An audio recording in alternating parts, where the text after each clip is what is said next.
Thank you so much.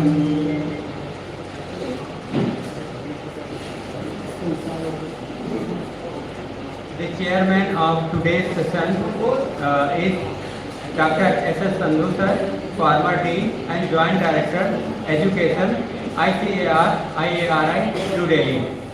And the co-chairperson of this session is Dr. Sandeep Kaur ma'am, Associate Dean, Research, Guru Kasi University. And the reporter of this session is Dr. Baljinder sir, Associate Professor, Agronomy, Faculty of Agriculture, Guru Kasi University.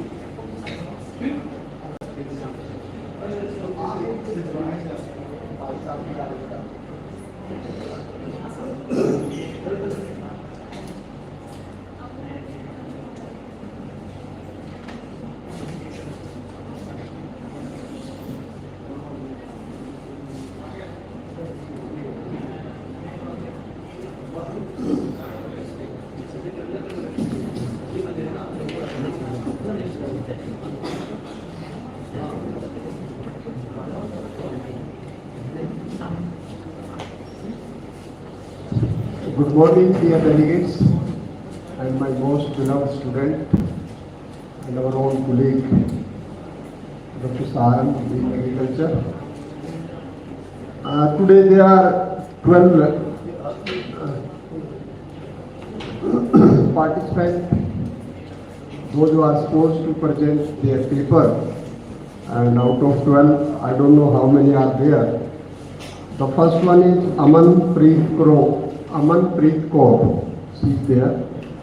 Okay. Divya Phogat is also. Yogendra Kumar,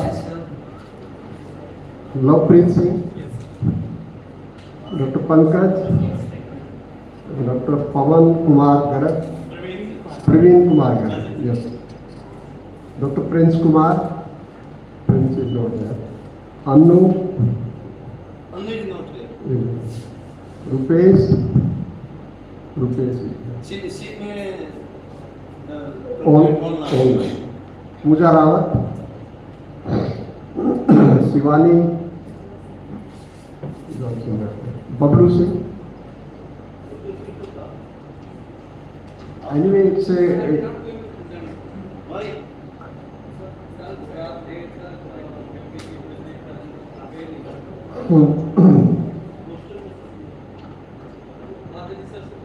अच्छा, you are Bablu Singh. You are not present. Anyway, कोई बात नहीं, no problem. Okay, anyway. So let me take the opportunity to welcome our own co-chair, Dr. Divya, and co-chair Yogendra. Co-chair is Dr. Mrs. Sandeep Kaur. अच्छा, Mrs. Sandeep Kaur. He is the assistant dean research. Sandeep Kaur. Divya? No, she was present. Dr. Baljinder Singh, assistant. Dr. Baljinder Singh. He is a reporter. Baljinder. Baljinder. So the time limit is, I think, 10 minutes is good enough. Take on. And I think one of the delegates was supposed to leave little early. If someone has made request to present first, otherwise we will go as per this order. अच्छा, thank you. वही रख दो मेरे bag के पास. Thank you.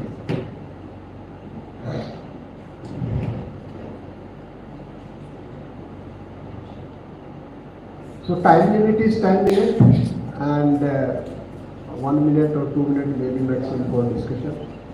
And language, particularly the communication, is more important. It is not necessary that we speak in English. We can speak in Hindi and we can speak in Punjabi.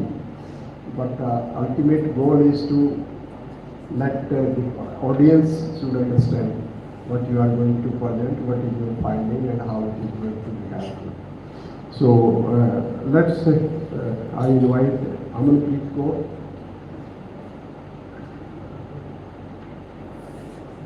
We will be monitoring time.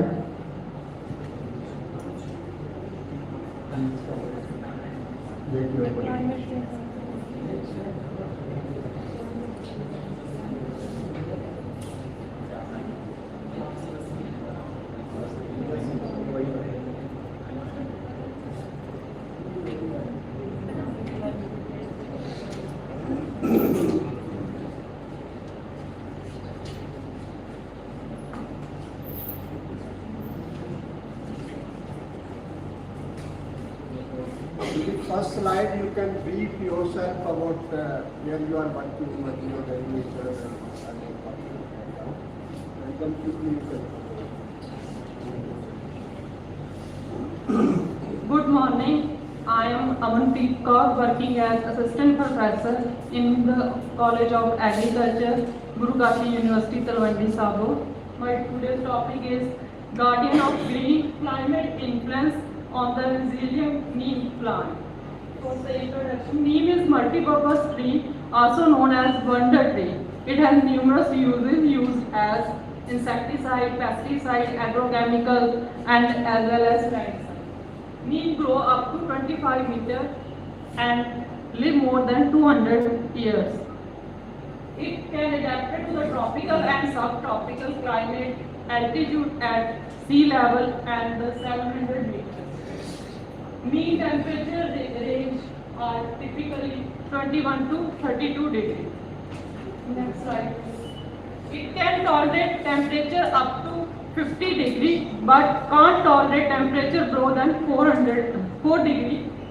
It grows best where the annual rainfall is 45 to 126 centimeters but can thrive in where the rainfall is low as 15 centimeters. Once established, it is drought tolerant that it can withstand 7 to 8 months of dry spells. During 23-24, due to the extreme cold weather, the neem tree starts drying, due to which it is prone to fungal and bacterial diseases. It is infected the neem tree of all sizes and age. We have observed on healthy tree plants near building, plants in the open area, and the prune tree. Location is Talwandi Sabo, Bathinda, Mansa, Sirsa, Sri Ganganagar, and Hanumangarh. Time period is December 2023 to June 24. It is a news report that is published by IMD, Indian Meteorological Department, Chandigarh, that due to the long winter season, there is a reduction in photosynthesis as sun is not there, so which led to reduction in chlorophyll content, and ultimately there is change in the color of the leaf which damages the or death of the part of the tree, as the temperature recorded during the January and February is less than 6 degrees. Next slide. There is also news report that published on December 22 that climate weather for next 4 days. Next. And more news reports are there that I am in the Chandigarh that there is dense fog. It is published on December 29. Next. And PAU Meteorological Department also covered the report that there is a low rainfall which will hit the crop and the tree growth. Next slide. The results. The severe effect of the winter season on the neem tree. Data revealed that 80% of the neem trees successfully recovered from the severe stress, demonstrating the resilience in the adverse conditions, and 60% are come to the harsh weather and they are further attacked by the termite due to their become weak. This indicates the survival rate of the tree despite challenge posed by the severe winter. Next slide. This is the figure showing a severely affected tree due to the winter. Less affected neem trees. It is observed that the tree growing near buildings or the tall trees, they are protected against the environmental conditions such as strong winds, cold weather, frost, and excessive sunlight. As the tree experiences less stress and exhibit a healthier growth. Next slide. This is figure 2 represents less affected as trees are surrounded by buildings and trees. Next, prune neem trees. There is 100% neem tree that prune before the onset of winter exhibit better growth as compared to the unpruned trees. This is due to the dormant during dormant season with the trees which are pruned, they are not only eliminate the dead or diseased branches but also better airflow within the plant and the healthier growth is there. So this is by directing their energy toward new growth rather than repairing the damaged trees. Next. The healthier trees, the trees which are young are showing better health or better growth as compared to their older counterparts. So this finding suggests that age plays a significant significant role is the susceptibility of the neem to the cold stress, with the younger specimen displaying a greater viability and resistance to the environmental challenges. This is the picture of healthy plant. This is the survival rate of the neem tree factors, showing that the prune trees recovered 100% as the less is in the open area, that is the 84%. Next slide. The conclusion is that age, cultural practices and the temperature play a significant role in the susceptibility of the neem tree to the cold stress. But however, 80% of the neem tree is recovered as there is good sunlight in the coming month and the start of the rain season. Thank you. Any questions?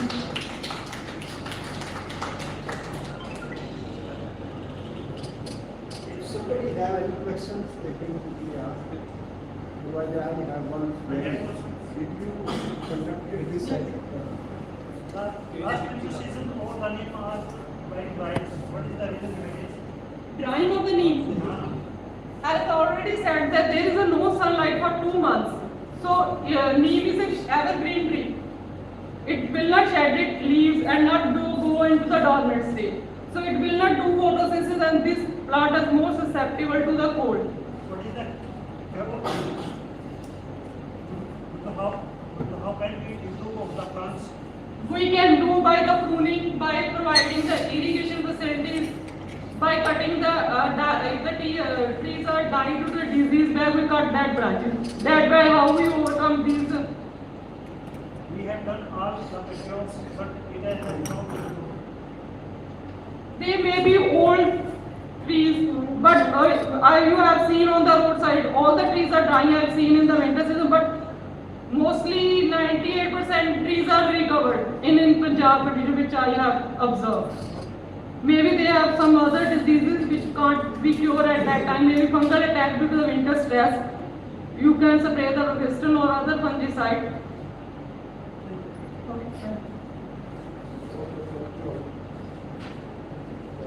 Thank you. Next is Divya Pogar.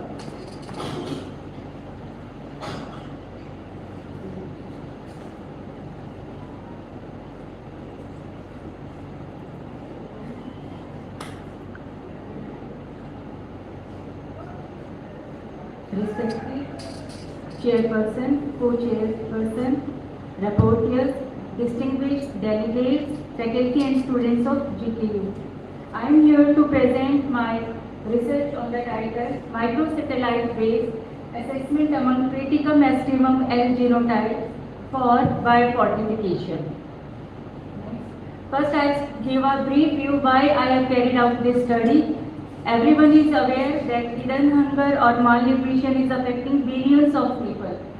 Globally, 870 million people, they are in threats of malnutrition, and out of these 870 million people, 852 million people, they are residing in developing countries. Okay? And if we talk about main micronutrients, then iron and zinc, on which we have focused. Iron deficiency alone affects more than 47% of the all pre-school children, often leading to impaired growth, impaired mental development, and their weak learning capacity. On the same basis, zinc deficiency is also affecting billions of people and hence hampering their growth and development, and also impacting their immune system. And if we talk about global population, it is increasing rapidly and is expected to reach 9.8 billion by 2050. This is the scenario of wheat. You can see globally wheat has been under cultivation in 224.05 million hectares with an annual production of 793.37 million tons. And if we talk about our country, then it is grown on an area of 31.82 million hectares with a production of 112.74 million tons and productivity of 3,543 kg per hectare. See, majority of the developing country people, they are relying on the wheat crop, and it is providing nearly 25% of calories in human diet. Okay, and this is The reason I have highlighted in bold also because the wheat is the dominant staple crop making up more than 50% of the diet. If then we can improve wheat in terms of micronutrient availability, then we can provide huge, you can say, micronutrients in the form of simple staple crop. Okay? So we can do this by biofortification. Biofortification is developing nutrient-dense staple crops by using conventional practices and biotechnological interventions without sacrificing any agronomic performance. Okay? This wheat gene pool, it is known to possess many natural variations that we can exploit by screening the wheat lines for high iron zinc. Next. The current level in wheat cultivars is 10 to 30 milligram per kg, but as per recommended daily allowance, the need is 40 to 60 milligram per kg. Next. So the study is planned to identify the potential wheat genotypes based on yield and its component traits and iron zinc content. Next, the second objective is to study the genetic diversity among wheat genotypes using microsatellite markers, or you can say SSR markers. So the study was carried out at research area of wheat and barley section and molecular biology laboratory of Department of Genetics Plant Breeding, where 48 genotypes are shown in the field area. 4 checks are used: DBW187, WP02, and HPPW01 and HD3226. 2 are high-zinc varieties and 2 are for comparing, 2 are biofortified varieties whose data we can compare with other remaining 44 lines. The sowing was done for 2 years and the pooled data was utilized for analysis. Next. Data was taken for 12 morphological traits and 2 quality traits.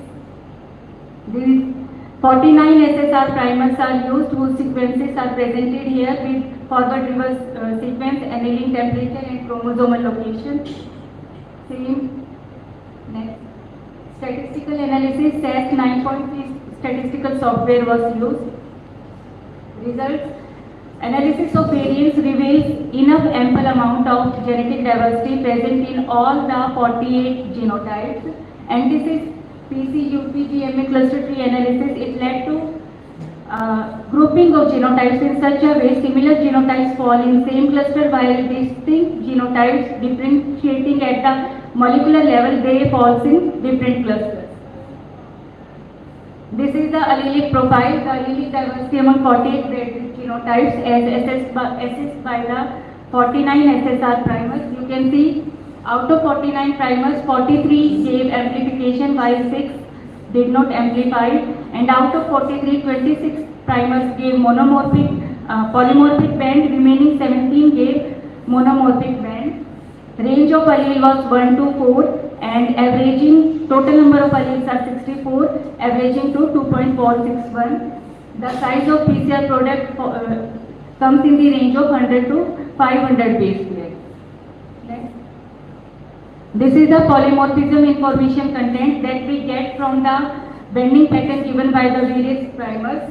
4 primers out of 26 gave huge differentiation at the genic level, which we can use further in studies to identify the wheat lines which are having high genetic diversity for iron zinc. This is the SSR bending pattern obtained using the primer CFD2114. Next. This is the dendrogram which is depicting the genetic relatedness among the 48 genotypes. Next. This is the 2-dimensional principal component analysis followed by 3D component. Next. These are the clustering of 48 genotypes based on the morphological data and iron zinc content. Same way 7 clusters are formed like in timely zone and same are formed in late zone conditions. The maximum genotypes fall in cluster 18, cluster second with 18 genotypes, and you can see the iron and zinc content, it ranged from 26.33 to 44.30 content for iron, and for zinc 29.05 to 44.97. So the genotypes where the zinc and iron content was found maximum and also the yield is maximum, we can directly go for utilizing them in hybridization program.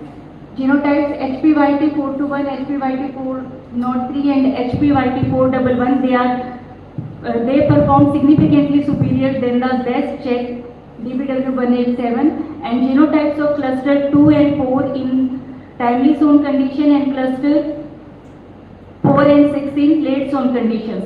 They can be exploited for getting good rates having high cluster mean values. Next.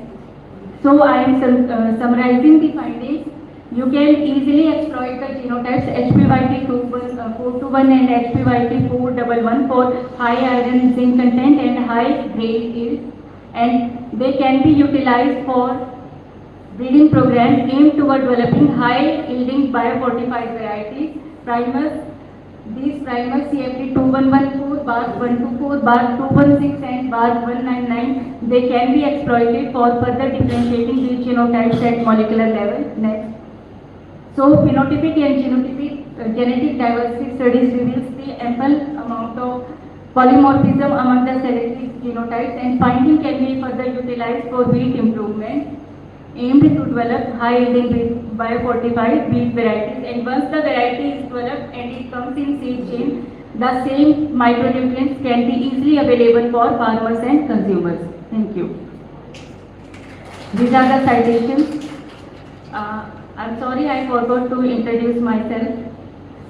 I am Dr. Divya Phogat. I am working as Assistant Scientist in Wheat and Barley Section, Department of Genetics and Plant Breeding, Chaudhry Charan Singh Haryana Agricultural University, Hisar. My area of specialization is conventional and molecular breeding in wheat. I am looking after timely sown irrigated and salinity, alkalinity and early sown high fertility trials at Wheat and Barley Section, GPB. Thank you. Now the questions, please. Biofortification is one of the major target of Yes, sir. So these two varieties you have selected hybrid 420 and 412. 421 and 411. Yes, sir. Which institute these varieties belong to? Sir, they belong to CITAAS HAU. Any more questions from the audience? If not, then fine. Thank you. Thank you.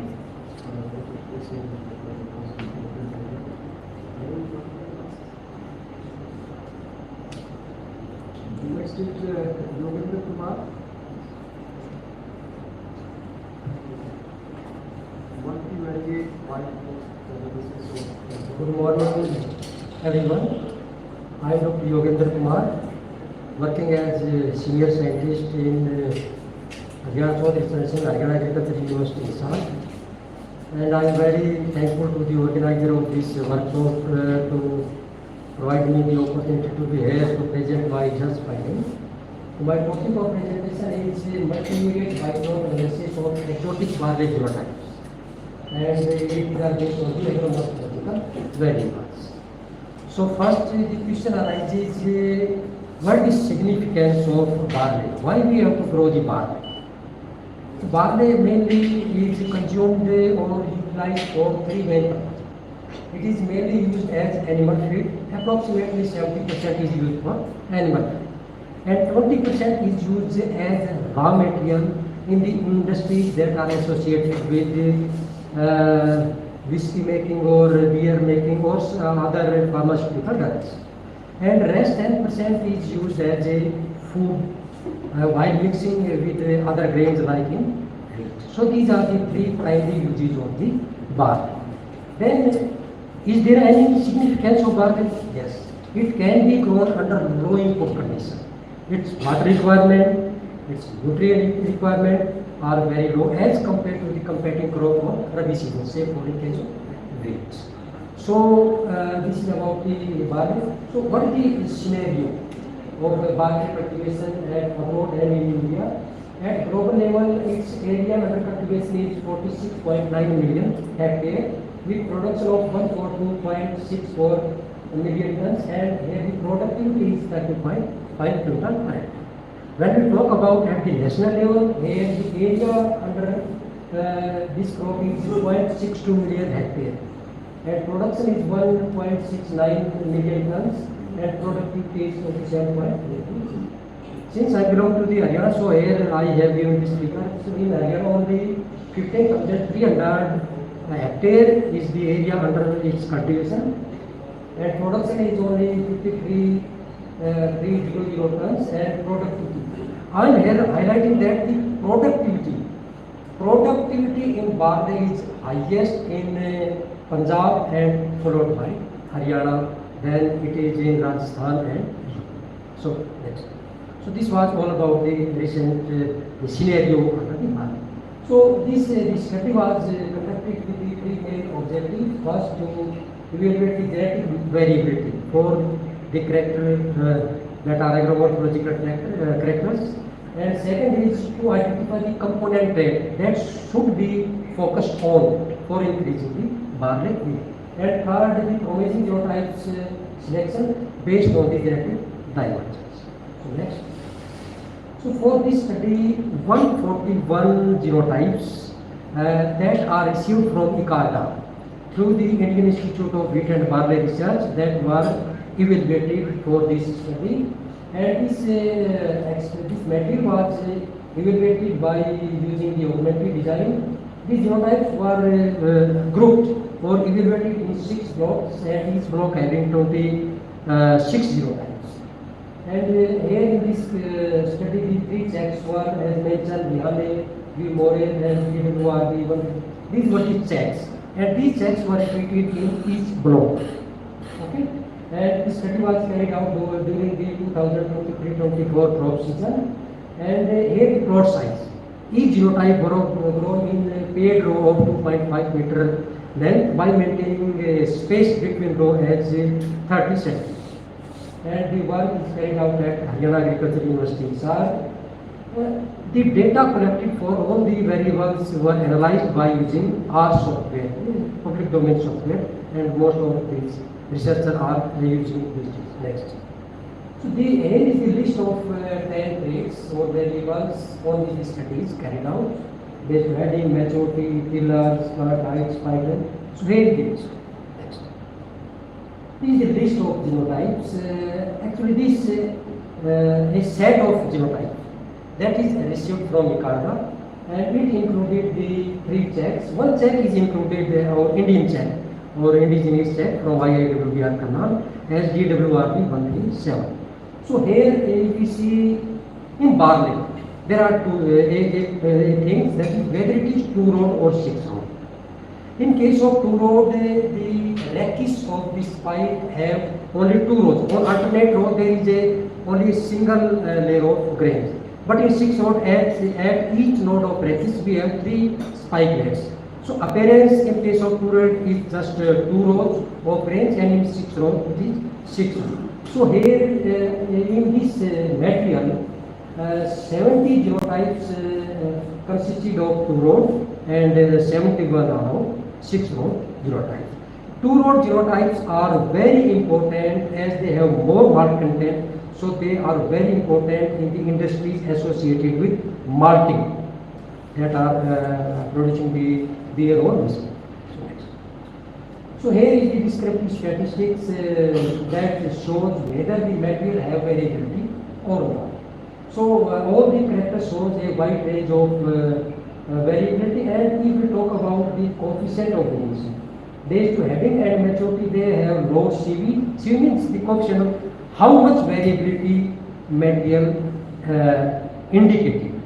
And the plant height and spike length, they have moderate estimates of CV, and rest traits have high value. So this material shows low. Next. So now the association, whether the traits are positively correlated or negative, or they contributing to the yield or not.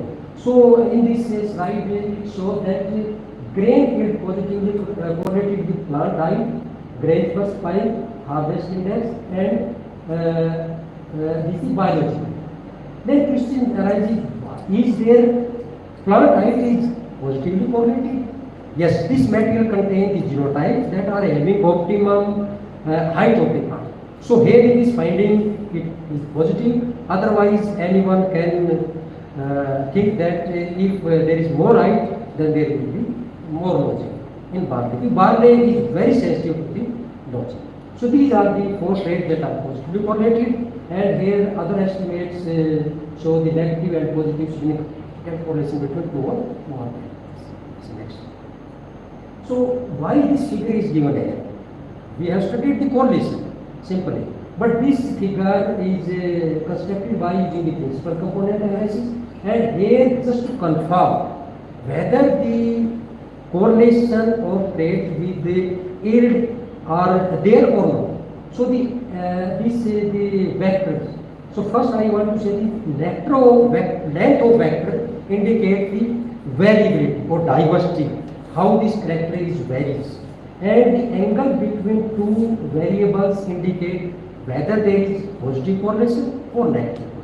So the acute angle between 2 vectors indicate the positive correlation, and obtuse between 2 indicate the negative correlation. So here you can say the harvest index, plant height, biological yield, and grain per spike, they are positively correlated with grain yield as shown in the first this is first component and in second.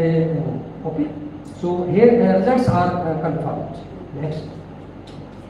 So the principal component analysis is carried out, and this analysis identified 4 components.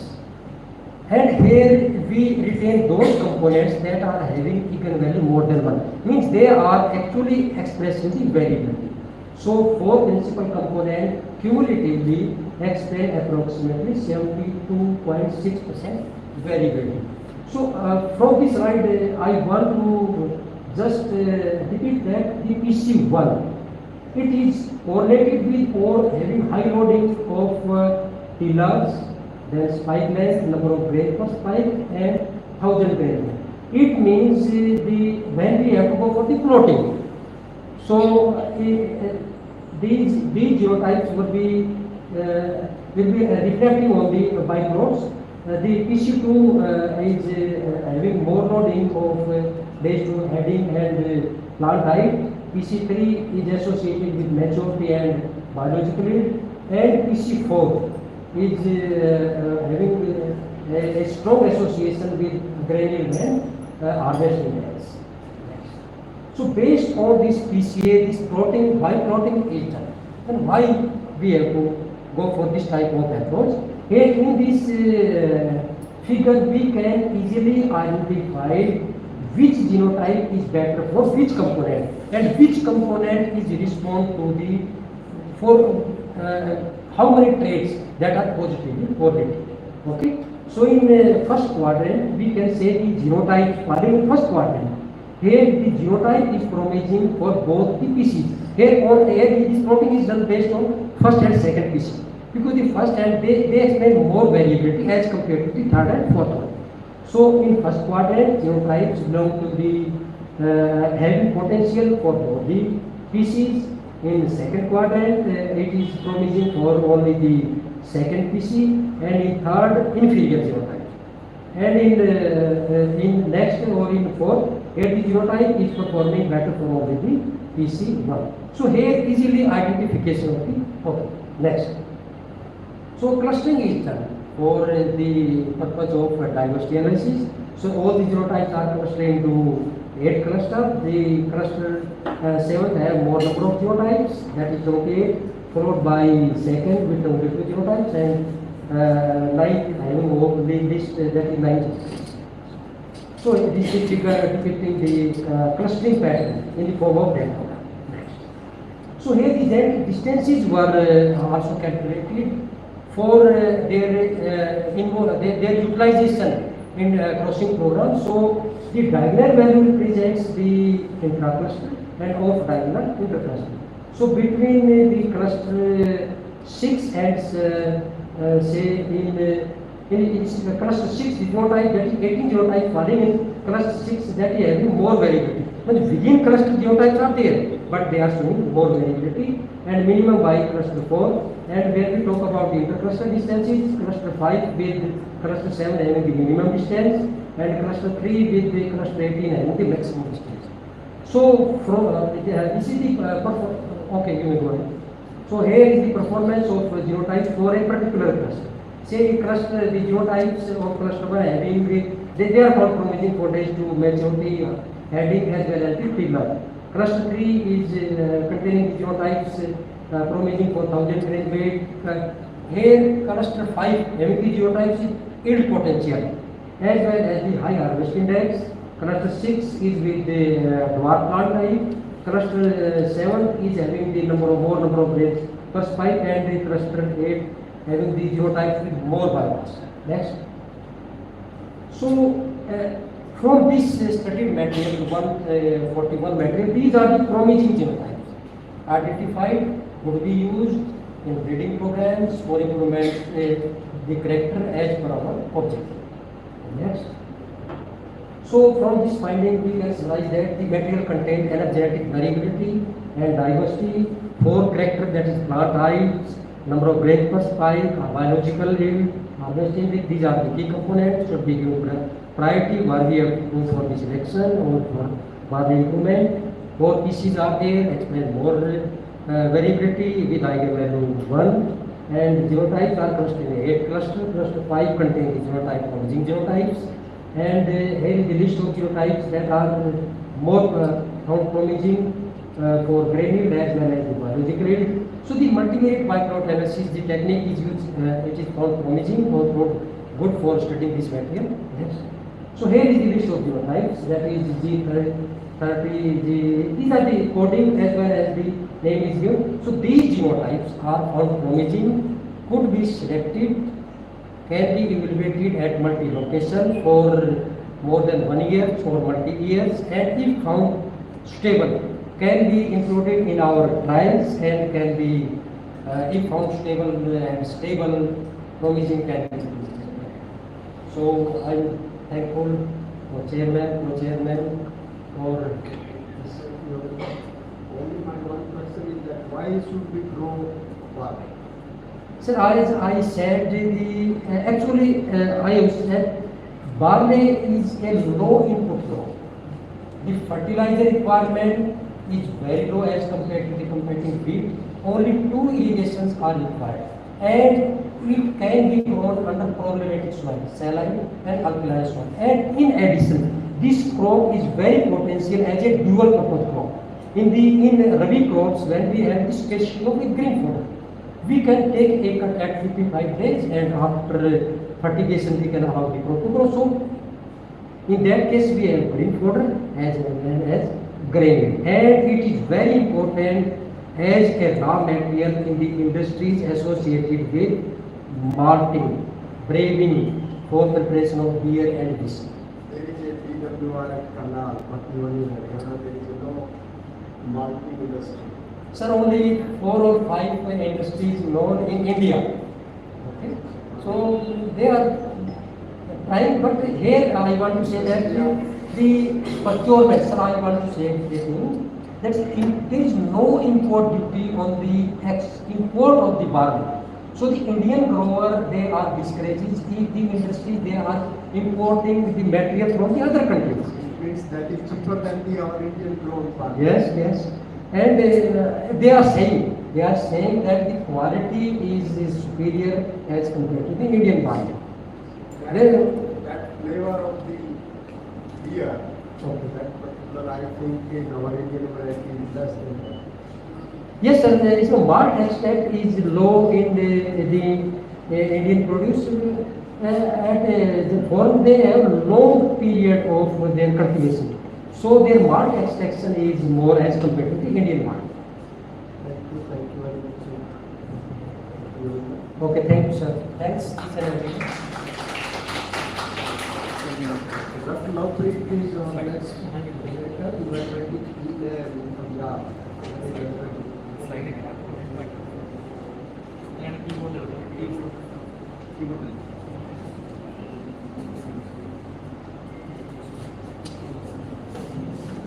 Go to the first slide.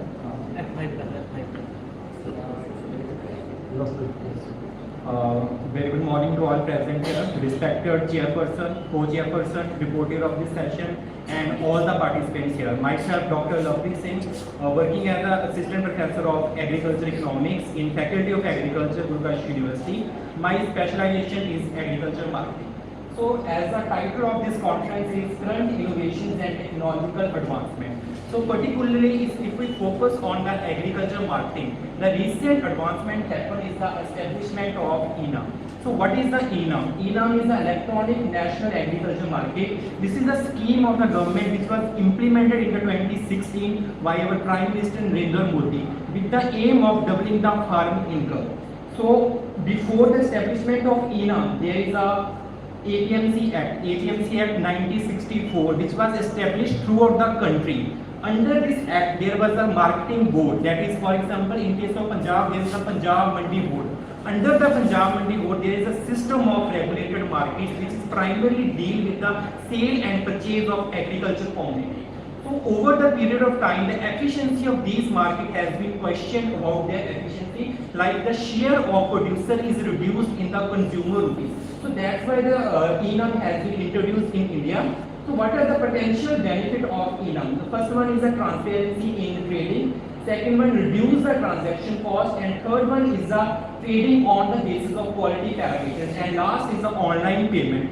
So indeed, this concept is looking very promising, but to implement this kind of latest innovation is not without its difficulty. And the primary difficulty is that the infrastructure and the participation of stakeholders. So keeping this in mind, the study was conducted. This is the part of my PhD research, and the three objectives was taken for this study. The first was to study the current state of infrastructure and stakeholder participation. Second is to analyze the factors that influence the farmer to participation with ENAM trading portal. And third one is to quantify the benefit realized with the farmer under ENAM trading.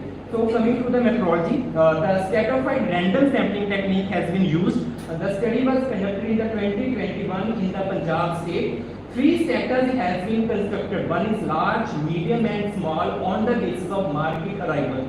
In case of large strata, there is a 7 market falls. In case of medium, there is a 12 market. In case of small, there is 18 market. During the period 2021, there is a 37 ENAM market. So, from large strata, Amritsar market has been selected. From medium strata, Fazilka market has been selected. Similarly, from small, Sharper market has been selected. So, for this study, the 3 markets that is named Amritsar, Fazilka and Sharper has been selected. And as far as the farmers are concerned, there is a sample of total 120 farmers. 40 from each selected market, 20 is the adopter of ENAM and 20 is the non-adopter of the ENAM has been selected. So coming to the results of study, as the first objective of the study is to study the infrastructure in the regulated market. So there is a 3 type of infrastructure is required. First is electronic infrastructure, second physical infrastructure, and third one is the common infrastructure. So coming to the electronic infrastructure, computer, tablet, printer, LED display board and base software is available in all the selected market, that is Amritsar, Fazilka and Hoshiarpur. And in terms of physical infrastructure, quality labs, godown, covered shed is available only in the Amritsar, Fazilka and Hoshiarpur, and only Amritsar market have a godown facility and the drying platform facility. Coming to the common facility, that is drinking water, washroom, farmer rest house, canteen, it is available in all the market, Amritsar, Fazilka and Hoshiarpur, and the price display board and public address system was only available in the Amritsar market. So the major conclusion of this slide is that the Amritsar market have a major infrastructure facility, as the Amritsar market is a large market and large market have a more arrival, and more arrival attracts the more investment. So the second objective of the study is the participation of the farmer. So in terms of Amritsar market, there are 17,000 farmers registered to the ENAM market. In Fazilka, 16,000. In case of Hoshiarpur, 8,000. Overall, in Punjab, 2.16 lakh farmers registered to the ENAM platform, and out of this, 63% farmer trading to the ENAM platform. So coming to the conclusion of this slide, that Amritsar market had a higher participation of farmers. So Amritsar market is already mentioned that it is a large market. Large market had a better infrastructure facility and it attracts some more stakeholders. So second stakeholder that has been selected for the study is commission agent. So similarly, in case of Amritsar market, more commission registered through the ENAM trading portal, followed by Fazilka and Hoshiarpur. Third objective of the study is what are the factors affecting the farmer to sell their commodity through the ENAM trading portal. For this objective, binary logic regression has been used, where our dependent variable is the probability of the farmer to sell the commodity through ENAM and non-ENAM, and independent variables age, education, family size, operational holding, availability of electronic equipment, and distance to market, and credit output linkage. So coming to the result of regression analysis, it is indicated that the age, distance to market, availability of electronic equipment, and operational holdings are more significant variable. If you look at the odds ratio of availability of electronic equipment, it is 9.04, which is clearly indicate that within 1% increase in availability of electronic equipment, there is a 9.4% chance of farmer to sell their commodity to the ENAM. The second most significant variable is the age.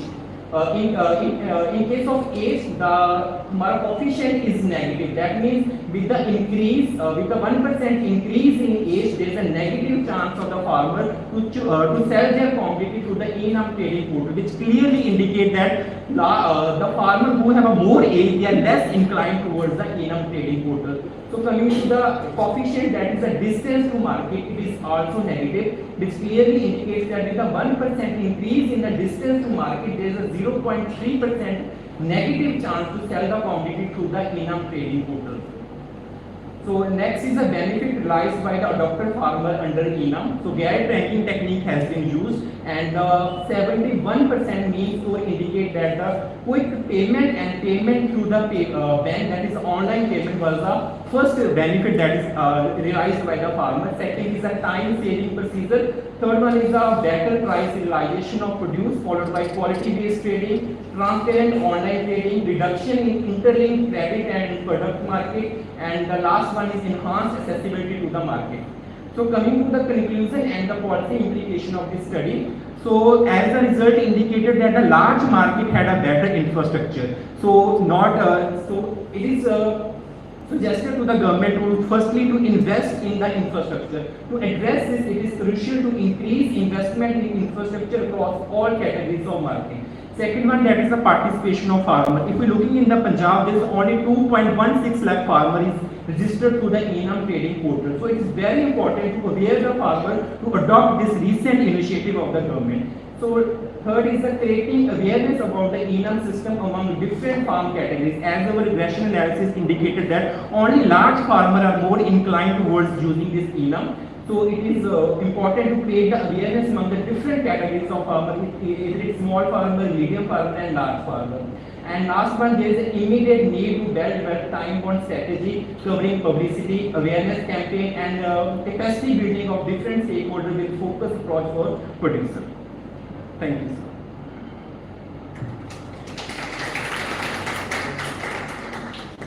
Any question from the audience? Just explain the major difference between the APM system and the money system. Okay. Earlier that money tax was collected from the respective money, and that funds was supposed to use for create the infrastructure, as well as people saying that particularly Punjab and Haryana, that money can be utilized indirectly for the elections and for and kind of things. So how far these problems have been resolved? So sir, traditionally there is a APMC. So in Punjab, for example, there is a 153 APMC, which is known as a regulated market. So the concept of ENAM that is introduced in Punjab in 2018. So it is not completely overlap the APMC. Both the systems are parallelly working. So the difference is in case of APMC, the farmer are very limited to local buyer. But in case of ENAM, the farmer are open to the throughout the country. That means, for example, in case of Rama market, farmers are selling cotton. Initially, there is only cotton buyers are in the Rama market, but now the farmers are getting higher bidding all across the India. That is the first reason. Second one is the online payment. In case of ENAM, farmer can easily realize their online payment. But in case of APMC, there is an input and output linkage. Farmers are selling their commodity through the commission agent. So all these things, malpractices are reduced in this latest initiative, that is a ENAM. But in this case, is there any challenges in the transport system of the product? Yes, sir. So in case of ENAM, so there is two types of things. For example, farmer went to the market and they are selling their produce. So first of all, the regulated market, APMC, there is certain limit to transfer the commodity. If the buyer is, for example, within the Punjab, that is the responsibility of the APMC. But if, for example, farmer is across the state, then it is the responsibility of the buyer to take the commodity. So that is it is between the APMC and the buyer. It's not with the farmer. So like in your last question, in terms of fees, there is no fees from farmer side in case of ENAM. Only the buyer have to pay the fees. So that is the emission of fees in case of ENAM markets. Thank you, sir.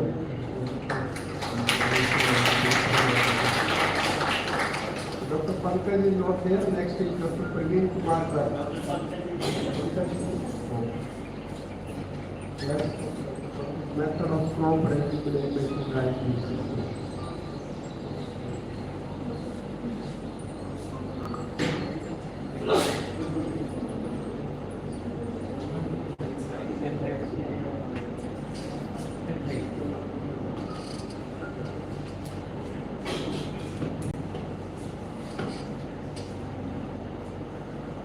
First of all, a very good morning to all and one present here.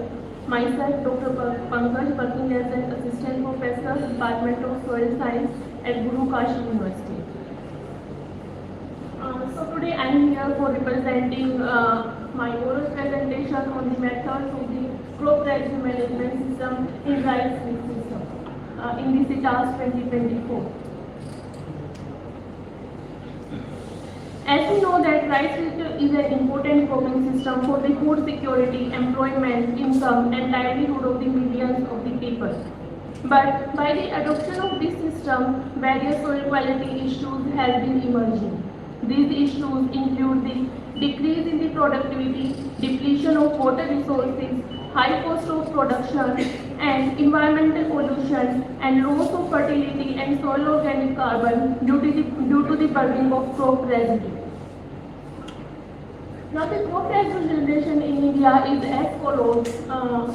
Total 86 metric tons of the crop residue has been produced in India, out of which 54% of the crop residue comes from the cereals.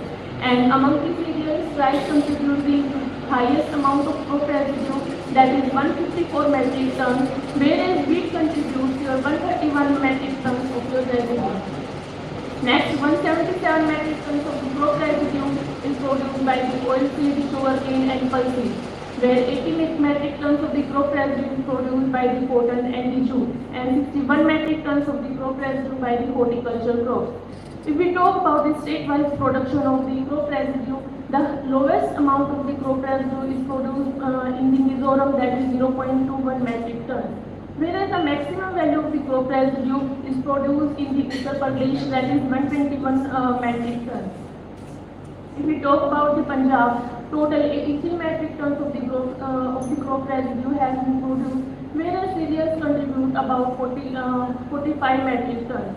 Where fiber crops contribute 9.32, oilseeds contribute 0.08, and sugarcane contribute 1.76 metric tons per year. Here is a graph that is showing the amount of the crop residue and the crop residue that is burned. If we talk about the Punjab, total 22 metric tons of the crop residue is there, and out of which 18.7 metric tons is burned. If we talk about the total crop residue in all the three states, that is Punjab, Haryana, West Uttar Pradesh, then total crop rice residue is 33.9, out of which 23 metric tons is burned. From the figure, we can see that approximately 70 to 80% of the crop residue has been burned on the field. Now, from the last figure, we show that about 70 to 80% of the crop residue has been burned. Then we must think that why the farmers are going for the crop residue burning on their fields. The first is your cheap method. Because there is no investment for the burning of the crop residue in the field, farmers go to prefer for the burning of the crop residues on the field. Second one is your easy method. No special equipments are used for that burning of your residue on the field. Third one is the make tillage practices easier because when we burn the crop residue, there is no hindrance in the tillage practices. And last one is by the burning the crop residue on the fields, it will also kill the weeds and the seeds of the weeds.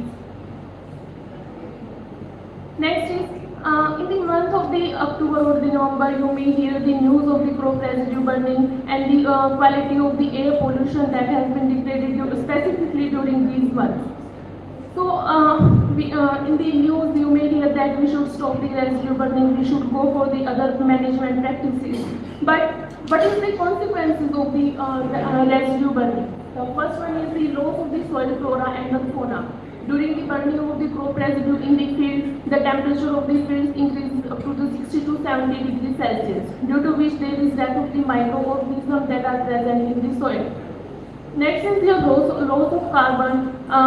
The carbon that is present in your residue that may be sequestered by various processes in the soil has been lost to the soil in the form of the CO2.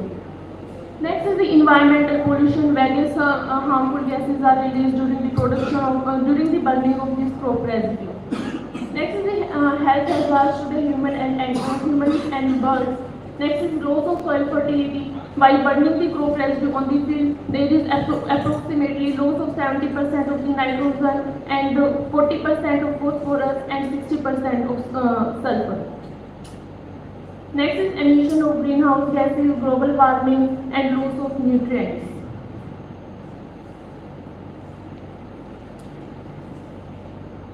Here is a flow diagram which shows that there are various methods and through these various methods we can go for the sowing of the wheat crop, and there are various steps that we have to follow by the adoption of these methods.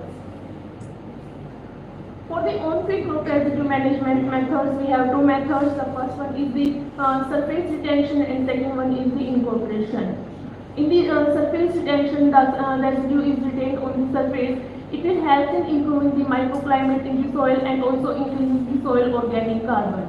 It is also observed that it helps in increasing the water use efficiency and nitrogen efficiency. While incorporation of the residue in the soil is done with the help of the machine. Okay. Early incorporation of the crop residue balances the demand and the supply of the nutrients, but it is a labor-intensive method. There is the benefits of the on-field crop residue management. It increases soil organic carbon, help in carbon sequestration, improves soil physical environment, enhance soil biological activities, improve soil fertility, helps in conservation of water, improves soil pH loss, and it decreases the loss of the soil nutrients. Next are the off-field crop residue management methods. It comprises of the residue composting. Composting can be done with or without the organic materials. No capital investment is required. Some small farmers likely to be benefited by this process. Next is biogas production. The main biofuel option for the crop residue is ethanol production. Another are the biopower option is anaerobic digestion, also called as your biogas. Next, the crop residue can be used as your root thatch. So where the life of these root thatch may be from 2 to 3 years. That depends on the quality of your residue. Next, we can use the residue for the growing of the paddy straw mushroom. And the straw mushroom is good source of the amino acids which could supplement the protein lacking in the Asian countries. Next, the trace of the rice husk or the residue can be used for the packing of your vegetables and the fruits. Next is livestock feed. Rice cells are perhaps the poorest in the protein and have the largest content of the crude protein. They are comparatively poor in the phosphorus and available calcium and also the trace elements, but they are rich in silica. Livestock are generally not fed by these crop residues because of the high silica content, because cattle are not able to digest such high content of the silica. Now, we have various methods, but we have some challenges regarding the management of these of the crop residue by these methods. First of all, there are challenges in the residue incorporation. First one is the physical problem of soil incorporation. You will require a large number of the machineries for the incorporation of these residue. Second one is these are labor-intensive process. While we follow this process, nitrogen immobilization may take place. And the last one is there is a very short time between the harvesting of the your rice and the sowing of your wheat crop. So we have to manage our residue within your 1 or 1.5 months. So it is very hard to go for your rice incorporation method. Second challenge in the feeding of the rice is, as I earlier told you, that it is because of the high silica content and the low digestibility, low protein, and high in oxalates. Due to the presence of the high oxalates, the absorption of the calcium and various nutrients get decreased. Last one is the challenges in the bioenergy production. As we know that the crop residues are very bulkier, or the mass is very much higher. The farmer have to pay that transport cost for carrying the crop residue from one place to the another place. Now the conclusion from all these slides that I presented you earlier is that rice is the most residue producing crop in India. With the advent of the mechanization harvesting, farmers have been burning in situ large quantities of the crop residue left in the field, as which interfere with the delayed and succeeding operations for the subsequent crop, causing loss of the nutrients and soil organic matter. On-field residue retention benefits soil health, soil water conservation, soil productivity and environment, but there are several challenges. So there is a need of the policy formulation for the adoption of the technologies which will help in eliminating the rice residue burden. Thank you.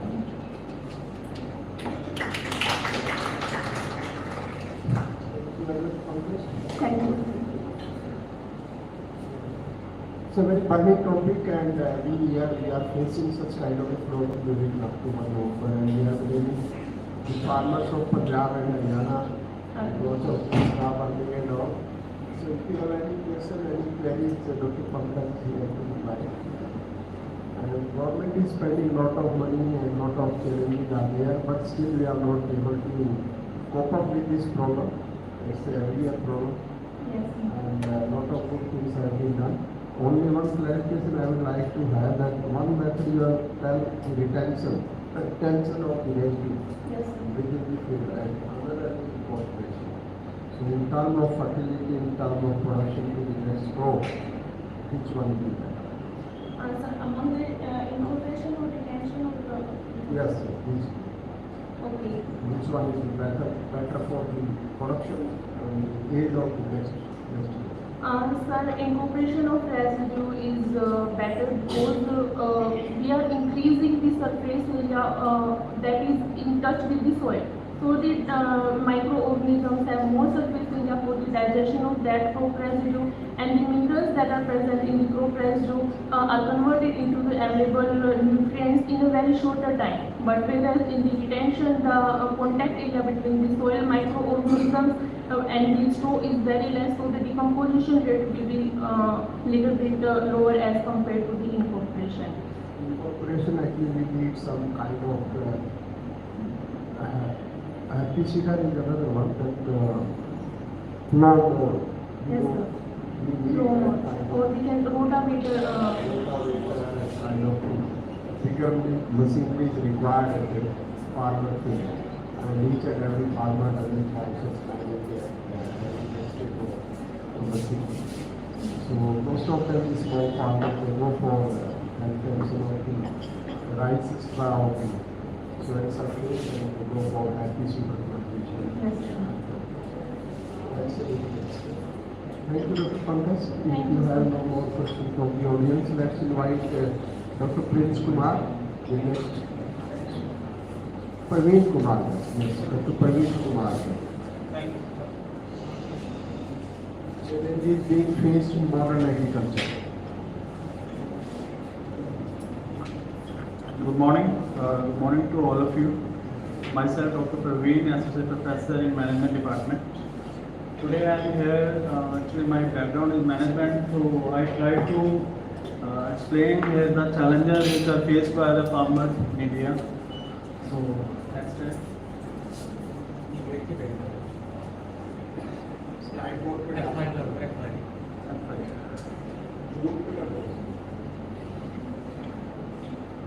First of all, the main concern of the farmer is dependence of farmers. Then where they are dependence. The main is their dependence on the rain, which is unreliable, because rain is very much impact on the agriculture on the farmers, and it will automatically, when it will affect, it will decline in the agriculture output. And there is a lack of transportation. There are because if there is a lack of transportation, it will impact the supply chain. So the main objective of this study to identify the problems present in Indian agriculture that find solution to minimize this. We cannot avoid this supply chain problem, but how we can minimize the supply chain problem, that is our main objective.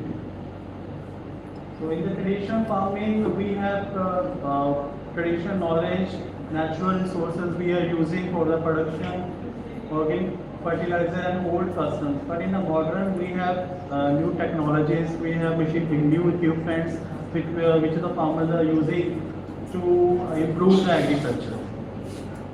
So there are three objectives. The first objective is to understand the current scenario of modern agriculture in India, and the second is to identify the challenges faced in modern agriculture, and the third one is to find the solution to challenges faced by the agriculture.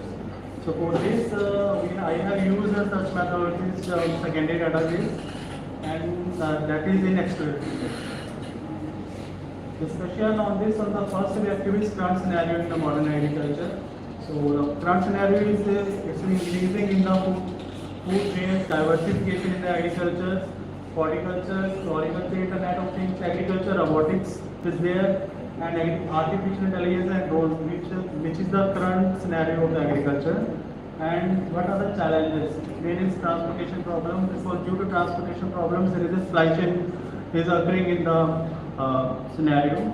So inefficient supply chain, natural factors which are affecting the agriculture production, lack of knowledge among the farmers, which government is trying to give the knowledge by establish new platform to the farmers, but due to these some problems, it's avoid. The farmers cannot get a complete knowledge about the new platforms which are starting by the government, and land issues. Solutions: there should be farmer organizations which come together to get the knowledge. We have a agriculture universities from where farmer organizations can organize conferences and get the knowledge about the new techniques, and improve storage facilities and infrastructure, fund allocation, budgeting, modern farming technology and lab. So the conclusion is that the main concern between the government and the state government is supply chain. So if we have to improve the economy of the country, then it is important that improve the supply chain, improve the transportation problems, then automatically it will increase the production of agriculture, because it is the main economy impact on the agriculture on the country. Thank you. Any questions? Thank you, sir. Any questions?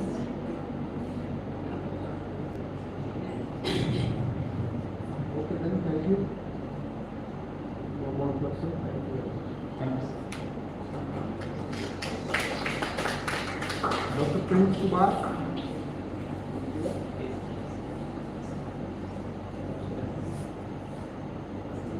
Dr. Anu,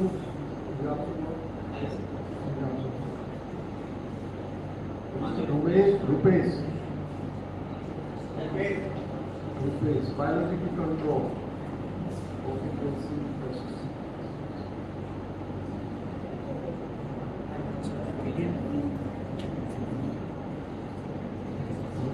Mali Rupesh.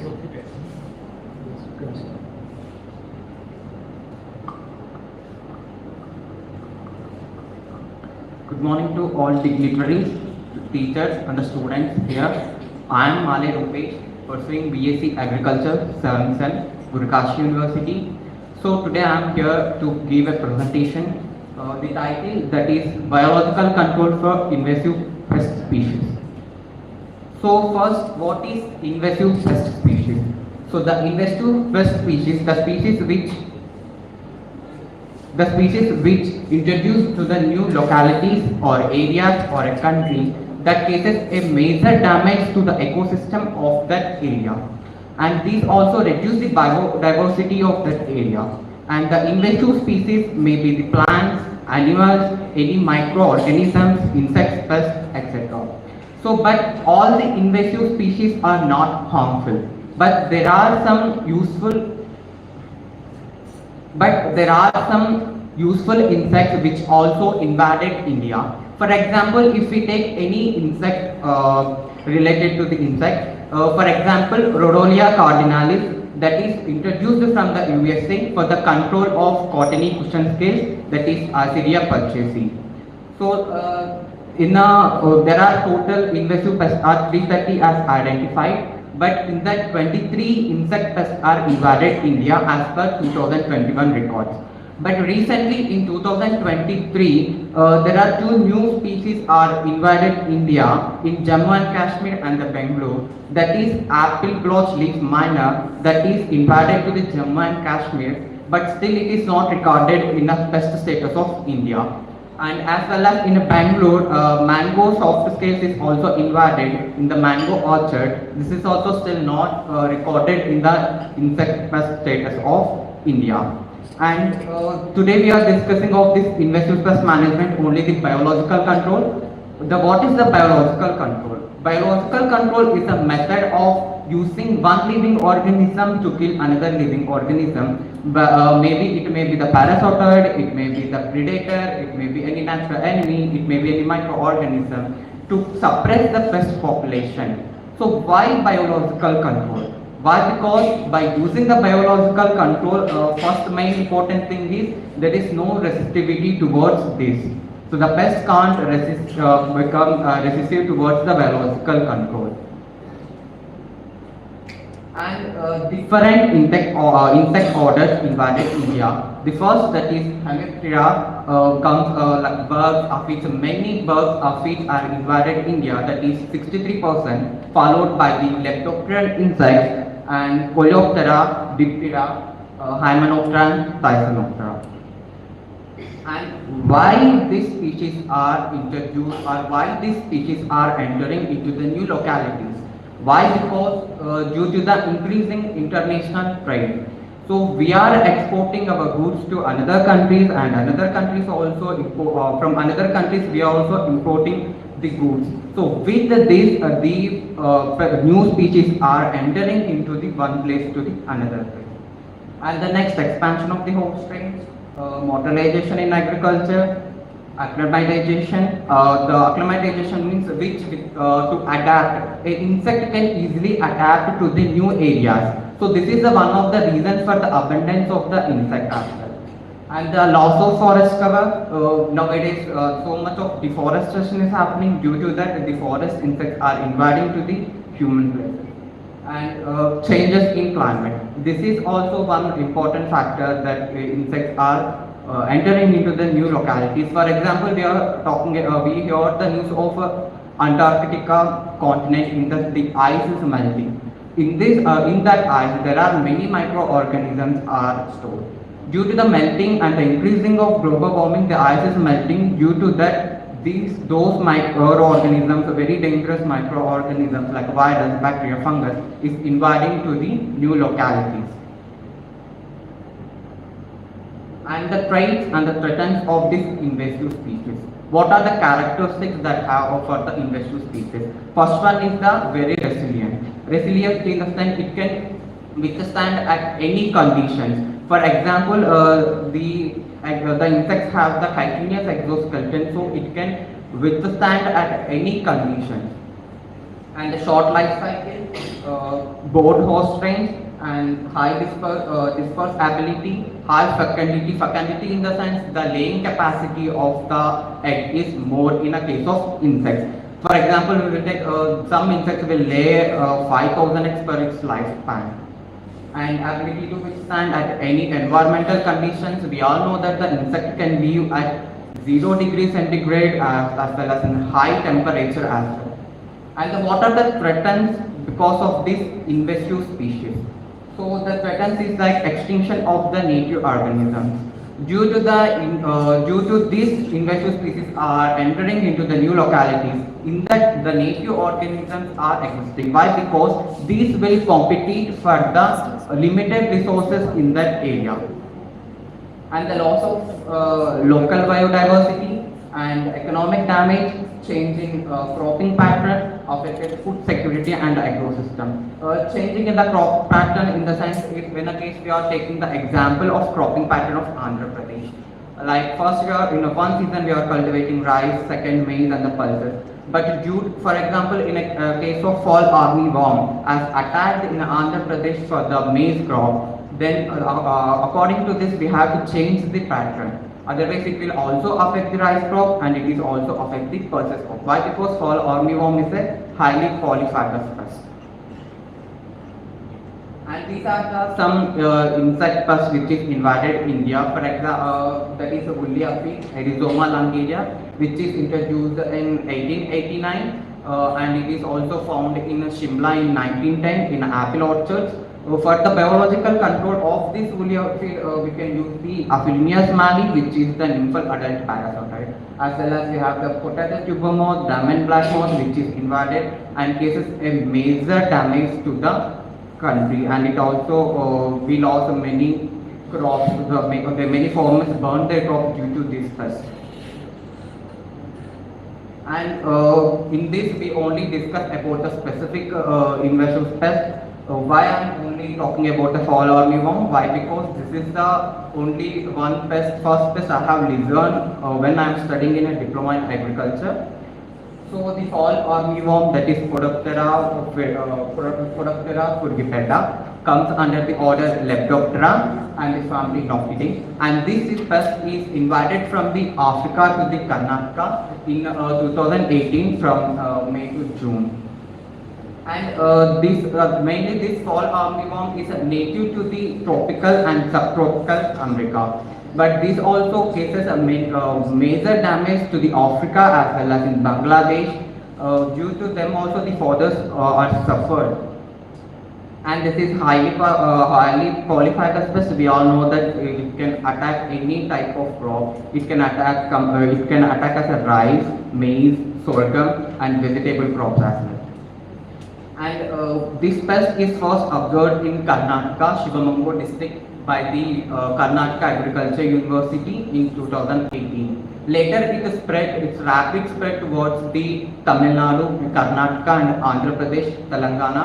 And but in 2019, it also observed attacking of sugarcane in Maharashtra.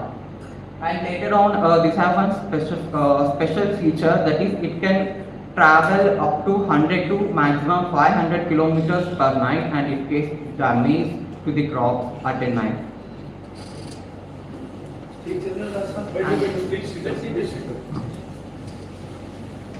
And we are talking about the life cycle of this pest, and the lifespan of this fall armyworm is totally 32 to 46 days. It will complete its life cycle, and these eggs are laid on underside of the leaves, and 3 to 4 days the larva will come out. The main identification mark of the larva we have seen in the 8th and 9th abdominal segment. There is a square-shaped dots are present. This is the main identification feature of a fall armyworm. And the pupation will take place in the earthen cells. After that the adult emerge. But after laying of egg, the female moth will die. And the damage symptoms, mainly these pests will damage corals of a male plant. So due to after coming the first and second instar larva will scratch, so that the silvery appearance on the leaf we will observe. Later on it will also gain the pinhole type of symptoms on a leaf.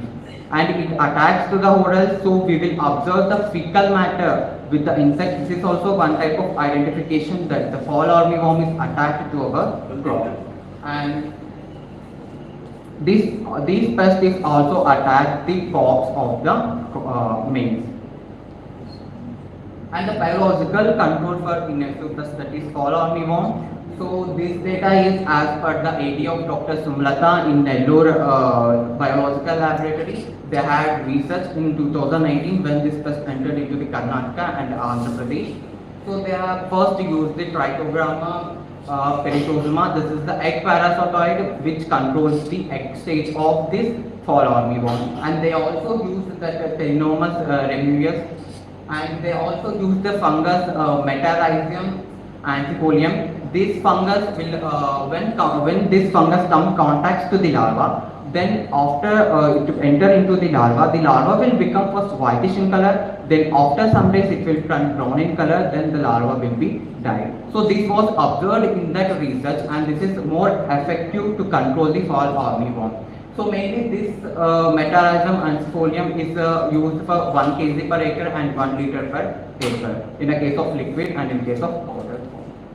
And we can control the first and second instar larva when we observe the silvery appearance on the leaf, that we can spray the neem oil. And we can also use the BT Thuringius, that is 4412, which shows the 80% of mortality.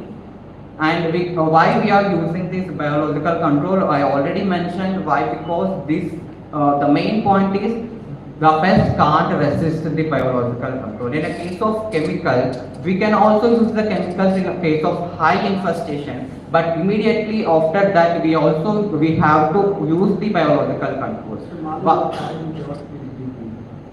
The time is over, please be. Okay, sir.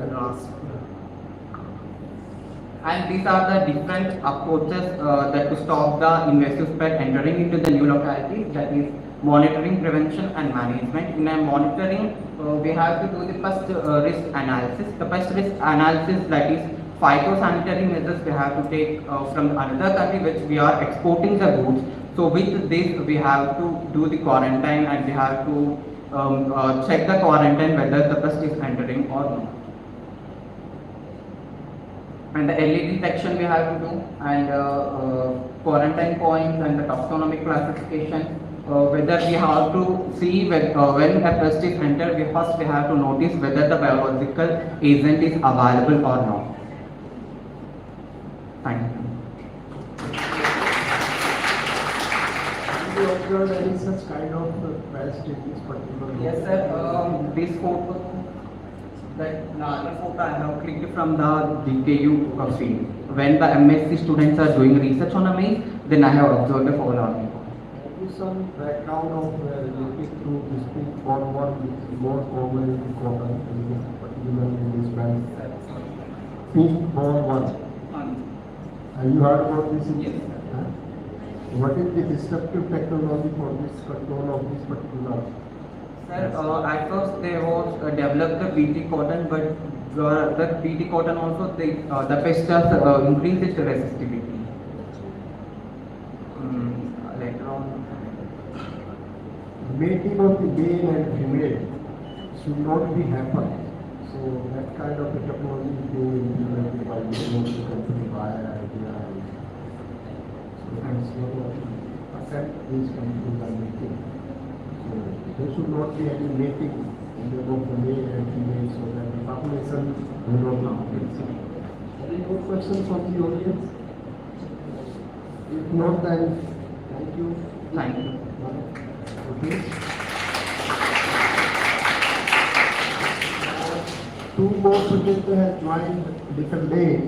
One is city Rudhute, effect of artificial light number. You are there? Yes. And the second is Sankit Kalmo, design and development of prototyping for the water.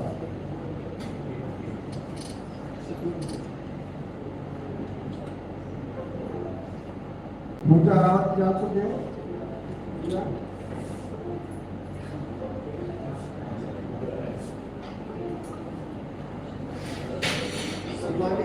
No. What do you say? No.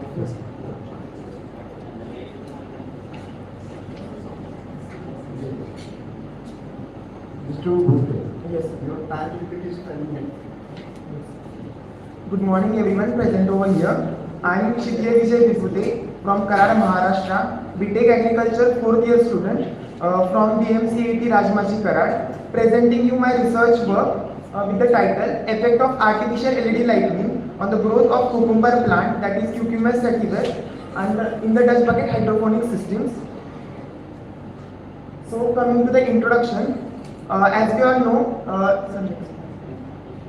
coming to the introduction, light. We all know what is the light. Light is the most indispensable factor that assists the photosynthesis of the plant and significantly influences phototropism, photoperiodism, and photomorphogenesis. Light intensity, light duration, and wavelength are some of the key features in which affects the growth of the plant. So, if we consider the visible light spectrum, so visible light spectrums have various kinds of light, that is violet, indigo, red, blue, yellow. But specific color wavelength gives desired quality that is required for the plant. So if we want the plant to be ready for shooting, so we can increase red light. So similar to that, so for this study we had taken the cucumber plant, which is an Indian variety. So for this we had considered the Dutch bucket system. So Dutch bucket hydroponic system basically works on the 4 principles, that is reduce, reuse, recycle, and recover. So water in this system is reduced, recycled, and recovered. So 90% of water which is used for the traditional farming is reduced, and only 10% of water used in the traditional farming is used in the Dutch bucket hydroponic system. So it is soilless, residue free, pesticide free, and it gives more source of income for the farmers also. So objective of this study was to establish the Dutch bucket hydroponic system in artificial light and as well as in the sunlight to compare its growth. And second objective was to evaluate the morphological characteristics of cucumber plant kept in different sources of light. So this was the study area of the project. So figure A shows the Dutch bucket hydroponic system kept in the artificial light, which was an indoor setup. And second figure B shows the setups installed in NVPH, in nationally ventilated polyhouse. The setup was conducted in Agriculture College, Karad, Rajmachi, Maharashtra. So during this entire study, all the hydroponic parameters were precisely maintained and regulated and monitored on the regular basis. So hydroponic parameters that were maintained along with the specification and mode of control are presented in this table. So first one is the light intensity. So light intensity was kept 15,000 to 20,000 lux, and it was maintained by light distance. Secondly, the light distance was kept 25 centimeter above the canopy of the plant. Third was the temperature. As it was in the indoor temperature, and due to time constraints, the temperature was kept at the room temperature. pH level was maintained 5.8 to 6.2 with the help of pH meter. Electrical conductivity was kept 2.4 millisiemens per centimeter. Light and dark duration, as what it was indoor setup, so it was arrayed with artificial light. So light duration was kept 16 hours of light period and 8 hours of darkness. And it was mode of control was cyclic timer. Cyclic timer was installed, and the period was set accordingly. So coming to the ratio of red, blue, and white light. So RBW light were used. So ratio was 2:1:3. So 2 diodes of red, 1 of blue, and 3 of whites. So 10 replicates. So 2 Dutch bucket system were installed as told earlier. First system was indoor and second was outdoor. So in the outdoor system, natural sunlight was arrayed. So 10 replicates of that. Second 10 replicates of artificial light, which was an indoor setup. Power intensity of 22 watt were used for the artificial LED lights. So ratio was 2:1:3 and duration was 16 hours per day. So intensity at the vegetative stage was kept 10,000 to 15,000 lux in artificial lighting, and in the flowering stage it was kept 15,000 to 20,000 lux.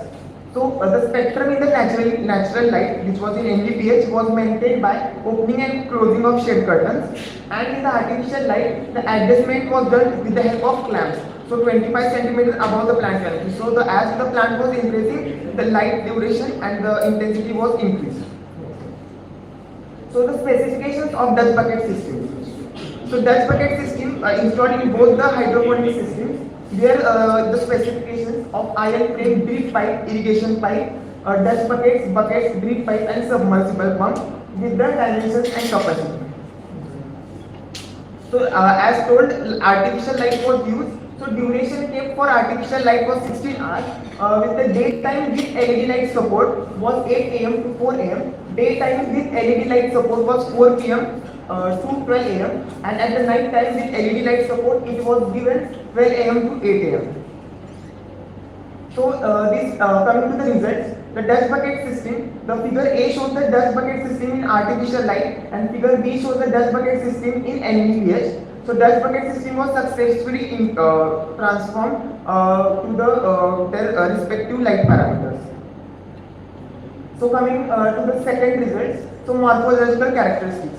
So firstly the leaf area was considered. So average leaf area before the flowering stage was as shown in the graph was 123.15 centimeters square in the artificial light, and in the natural light it was calculated 56.07 centimeters square. So growth was improved in the artificial light by 54% as over the natural light. So coming to the plant height, the graph shows the plant height of cucumber plant. So the average plant height of at the flowering stage was in the artificial light was 154 centimeter, and in the natural light it was 110 centimeter. So the growth improved in the artificial light was 28% over the natural light. So coming to the root length. So root length was also calculated at the harvesting stage. So as it is shown in the graph. So average root length of at the flowering stage it was at 30.1 centimeter. And in the natural light was 24.3 centimeter. So growth was improved by 25% over the natural light. It shows that artificial light influences the growth of roots also, as told earlier also.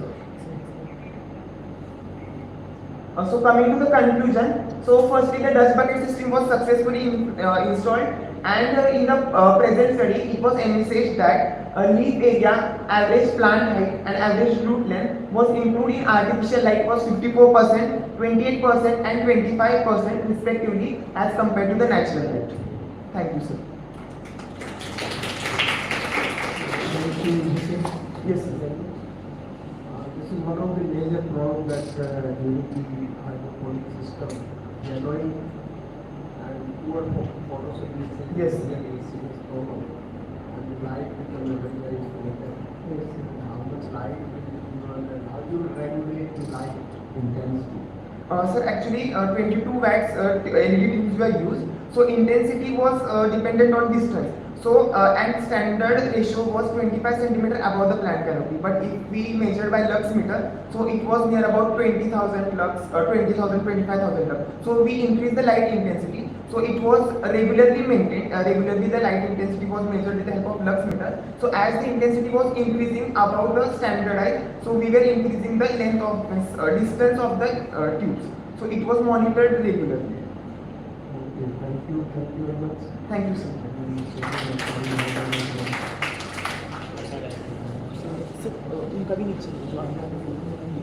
Next presenter is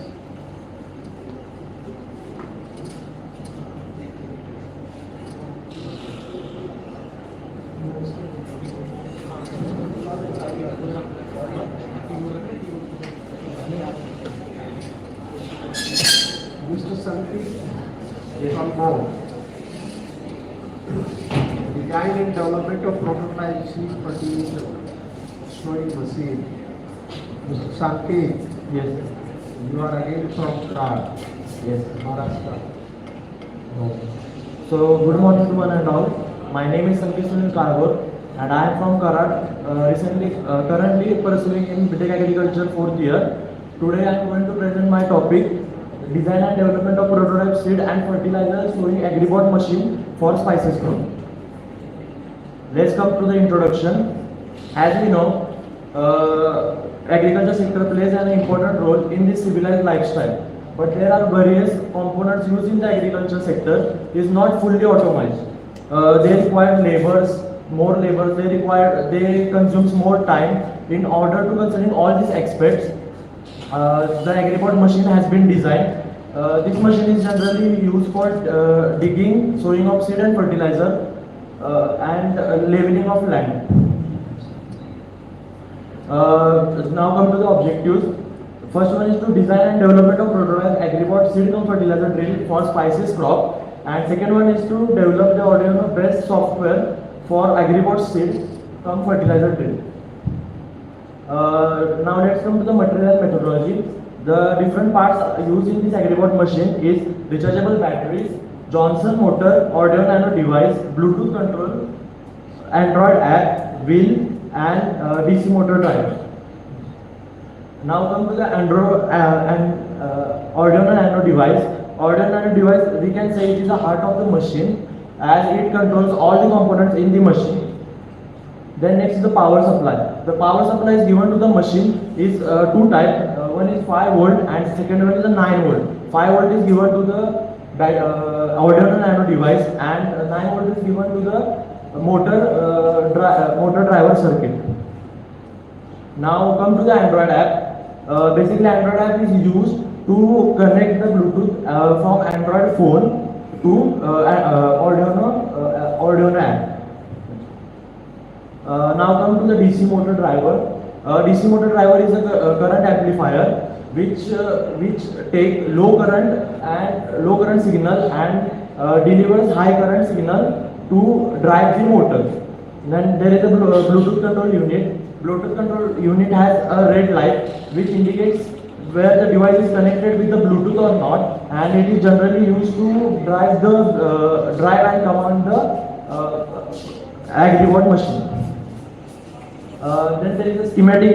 Then there is schematic view of wheels, and generally the wheel used in this project is polycarbonate wheel. It is used to maintain the friction between the soil and wheel. Then there is a schematic view of trigger.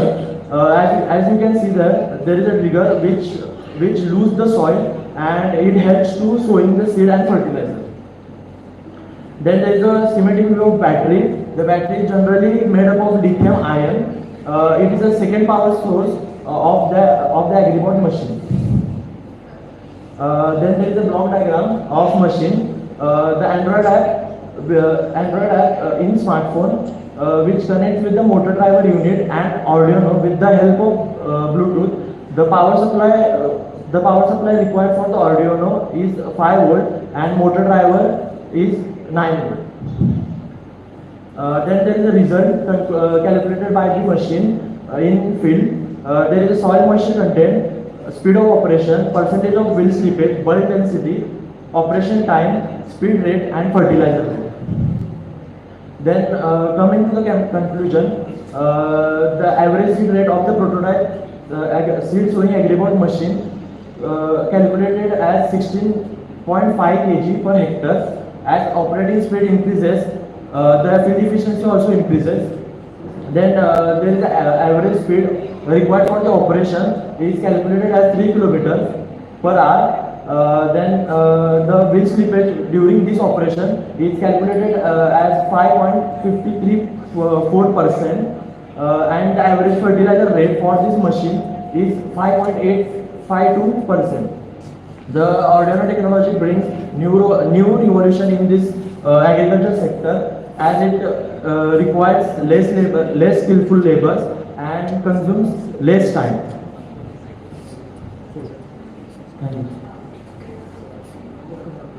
Sanket, do you have some kind of a video of this agribot machine?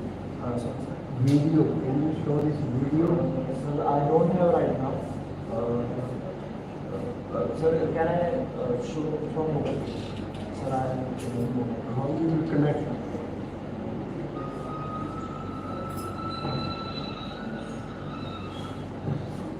Sir, after a few times, I can because it is on mobile. As compared to the traditional manual system, how this agri-board is much more efficient than the Sir, as compared to other systems, we can control with the help of mobile phones. And sir, it requires just one labor to control this device. And sir, if max to max are two labors, and it is time-consuming operation. Plus, it requires no fuel for it because it is totally made up of electrical.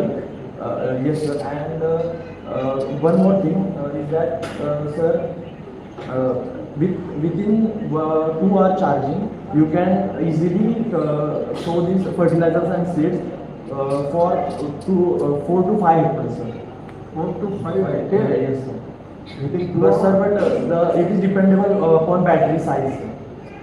Means how much capacity for the battery is required. Each battery, Yes. you know, efficiency may be more. That's good. Otherwise, the traditional system, the manual system, with the bullock cart or... Yes, sir. Sir, I can say that in bullock cart, there is a one demerit that the spacing between two seeds, it varies, sir. Means in this, we can see 0.6 meter continuously it drops the seed, means sows the seed. But in bullock cart, there is a problem in the spacing of seed.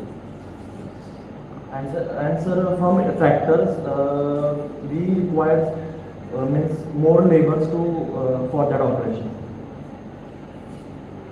That's nice issue. It can be further, this prototype can be further improved on the rectified with the capacity of efficiency can be enhanced. Yes. That's nice. Thank you, Madam. Any more questions left which have not been invited? If somebody has line, they can also present. Otherwise, the only presenter are now. Or anybody else? What is your name? Dr. Prince. 7. Okay. Utilization of modern IT tools. Micronutrient management and high productive potato. This.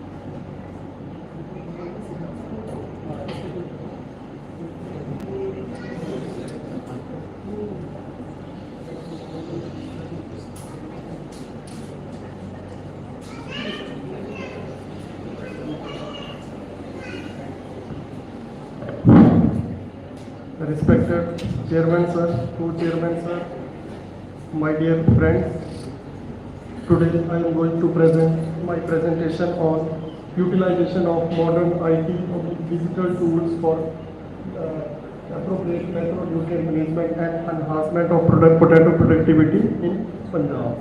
Next. So as we know, potato is the third most important crop of the world, which is eaten by every global population, and it is the major cash crop of the our country, and it has very short growing period, that is 80 to 90 days. It provides immediate returns, high value, and it is high nutrient exhaustive crop, required high amount of NPK for the proper optimum harvest of the crop. Next. So if we see the potato production scenario from the independence to 2020, so there is a huge change in the potato area, production and productivity. That is 8 times potato productivity enhancements from the independence to 2020. And the credit goes to the use of fertilizers, that is your nutrients, as well as assured irrigation and followed by your improved varieties. Next. So, if we see our earlier objectives of potato or any vegetable crop production, we were focused on only the production point of view. And now the scenario has been changed. In spite of the high production, we have to take the cost of production. That if we see the dreams of our Prime Minister, that doubling the farmers of the income and more cost of cultivation, and one more commitment our Prime Minister has made, that in 2070 scenario we will be carbon neutral. So we should have less greenhouse gas emissions and moreover your appropriate nutrient fertilization. Why this appropriate fertilization I am focusing, which I will explain next. So these are, if we see the potato production scenario of Punjab, in Punjab potato is mainly grown for seed as well as table purpose. So our recommendations of NPK are different for both the scenarios, and these are our recommendations. Next, and what we did, we have done an exhaustive survey in the dominant potato growing districts of the Punjab, right from Hoshiarpur to Kapurthala, Jalandhar and Moga district, which contribute 75% of your potato production as well as acreage. Next. And we categorize the farmers on the basis of their yield potentials. If we see the average productivity of potato in Punjab, it is 25 tons per hectare. And we categorize the farmer on the basis of their yield harvest. And in the 4 strata, the maximum number of farmers, they fall in 22 to 30 tons per hectare. And if we see all the classes of the farmers, there is inappropriate nutrient application. The farmers, they are adding more amount of phosphorus and lesser amount of nitrogen as well as potassium in the potato, both in the seed as well as in the table potato crop. So next, if we eliminate such inappropriate nutrient fertilization, we can enhance our yields ranging from 2 to 4 tons that you can see on the table, and the income of the farmers and cost cutting can be done from 15 to 36,000. Next, so if we see now in the current scenario we are talking about the greenhouse gas emissions or carbon footprints, that is the terms which is given for the greenhouse gas emissions. So in India, agriculture sector accounts 19% of the greenhouse gas emissions as compared to the world emission, that is 10 to 12%. And here in the contributing factors, if you see the fertilizer application, it is contributing 42% of the greenhouse gas emission, or you can say carbon footprints. The carbon footprints which we have calculated, these are on the basis of our survey, exhaustive survey of these potato growing areas. And we have used the carbon CFT, cool farm tool, for calculating the carbon footprints. On the basis of that, this fertilizer application followed by your fertilizer production and irrigation energy. So these are the carbon footprint contributing factor. And when we have analyzed for the correlation coefficients and nitrogen applications, it is the dominant factor which is contributing 81% significantly and positive correlation with the nitrogen application, followed by your phosphorus and potassium application. Next. So what we did, we have seen that what is the major reason that farmers are not adopting our recommendations. There is very less awareness about the recommendations as the state or university or a state agriculture university or ICR, like our potato. And second is your plagiarism of the neighboring farmer. If one is adding 2 bags of the urea, another he want to apply 4 bags. So the plagiarism as well as awareness. So what is in the present scenario we have available, everybody is now smart, using smartphones and your computer applications. So considering those factors, we have developed one decision support system which is hosted on our CPRI website. We can use to this tool for applying the macronutrients on the basis of soil test basis or on the basis of our the previous or historic data. And another is very friendly application, fertilizer dose calculator for potato. This is we have developed 2 years back, and right now there are around 1000 hit counts for this mobile app. And recently we have another app we have launched, AUMG, this that is for Madhya Pradesh. And now we are targeting our Uttar Pradesh area. So region specific recommendations that are very useful, and use of this modern tools in the hands of the farmers, they can contribute for the well-being of the farmers as well as the nation. With these words, I thank you very much, all of you, and if any question, query, most welcome. Thank you very much.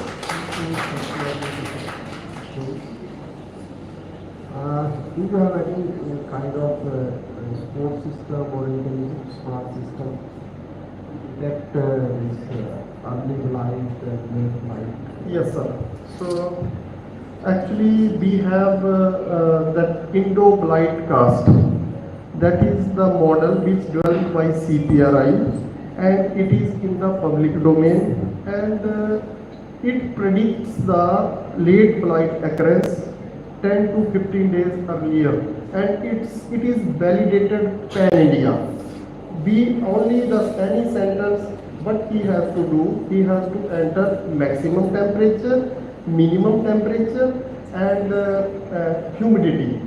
So on the basis of that, it will predict your, there are, you will see 3 kinds of signals, green, blue, and red zone. So when you find red, it means you have to go for prophylactic spray. Along with signals, it will give you the recommendations also. If one can follow our prophylactic spray of mancozeb, late blight, the chances are you can say 99% lesser. So it is very helpful model for predicting the late blight disease of potato, very potent disease, and this is very pan-India beneficial model. So, and late blight is the serious disease in this Indo-Gangetic plains where 85% of the potato production comes from.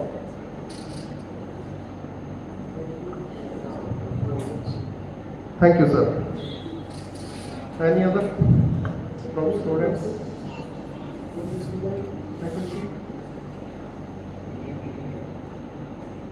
Okay.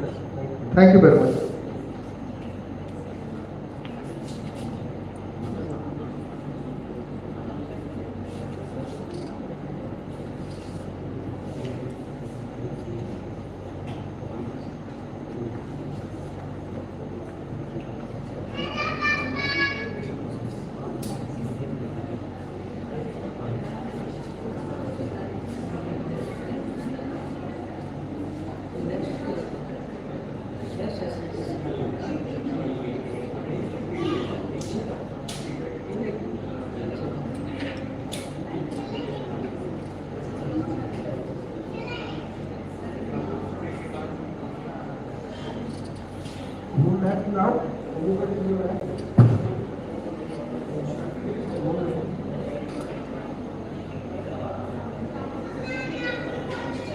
If somebody has their presentation, they are welcome. Otherwise, we are going to continue.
Light on.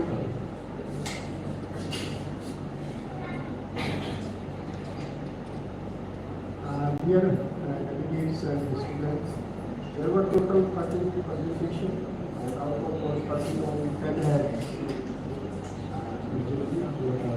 signed up. Out of these 10, everyone has very well in different respective topics. First, second, and third, we do it separately. We will not going to announce here. So that will be confidential and submitted. Before we are written some of the points related to the respective presentation. Write up against each producer and we will finalize one page note and organizer. So I congratulate each one of you that you have presented very well related to your topic and it's very fruitful. The first one was presented by Dr. Amanpreet for meal plan, describing the low temperature, low photosynthesis, kind of things proving during winter there is a evergreen tree. It doesn't do much moving. But in case of winter, there is minor building is being done and LOP management and other things can be managed. The second one is presented by Dr. Divya Kumar and microcephaly-based biology assessment and the bioauthentication, which is the need of the hour and the government that we are putting a lot of effort for bioauthentication varieties and recently 109 variety by 45 variety have been dedicated to the nation by the Honorable Minister of India on 14th of August at our research park of IRA, Bhusan University working. And the next was presented by Dr. Yogendra Kumar, the barley, which is considered to be a parallel crop to the wheat.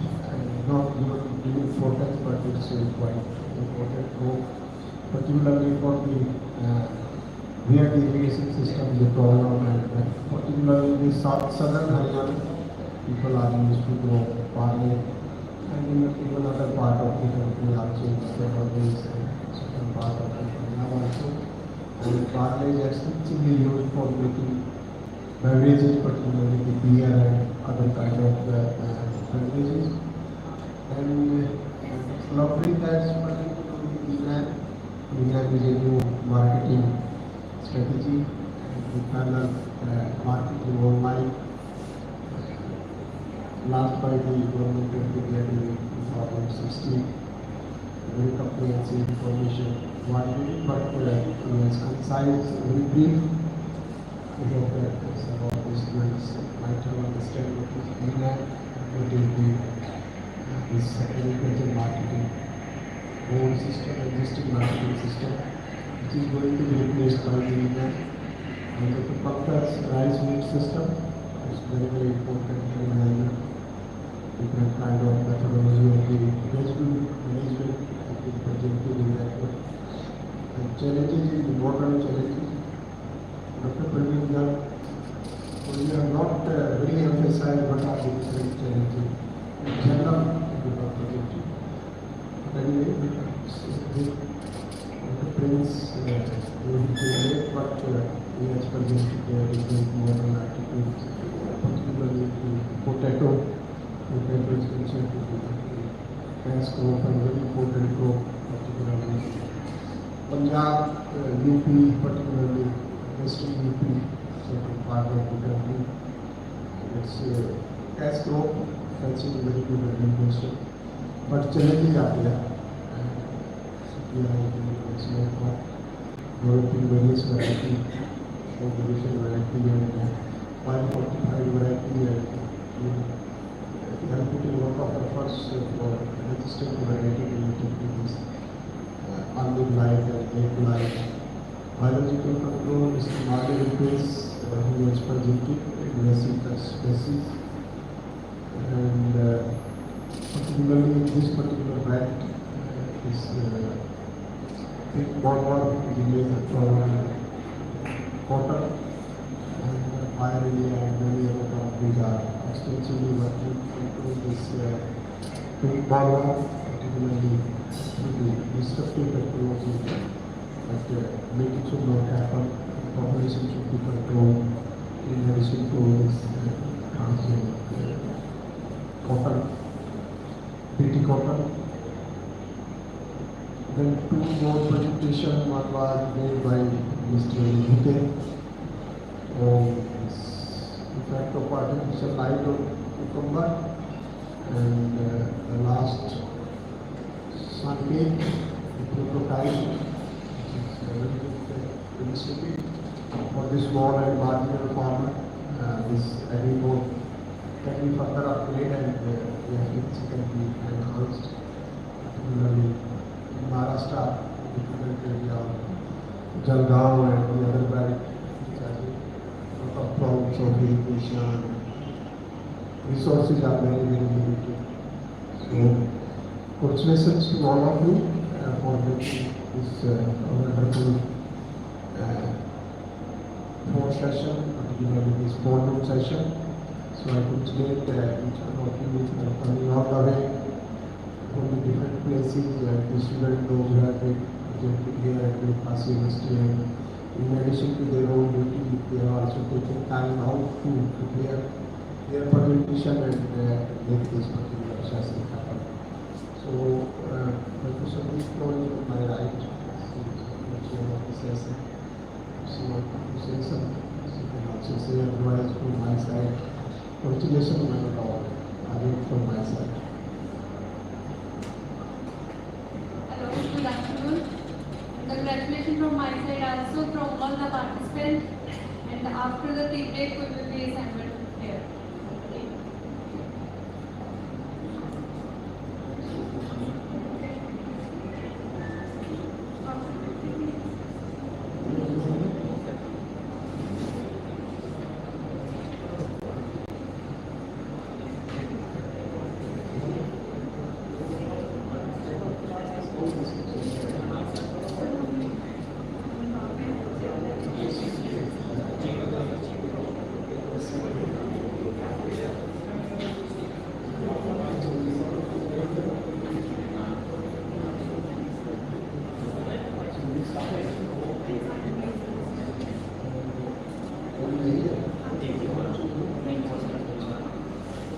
There are one more session. We are going to told about this. Just I will read out the name and please raise your hand whosoever is there. Dr. Anil Kumar Dhaka. Dr. Bhagat Singh. Dr. Prince Kumar. I think already you have presented. Yes, already. Yaswant Singh. Yes, sir. Veerpal Kaur. Mr. Rupa Singh. Rupa Singh. Dr. Vijender Singh. Ramandeep Kaur. Naresh Kumar. Mr. Pappu. Mr. Simran. Vijay Singh.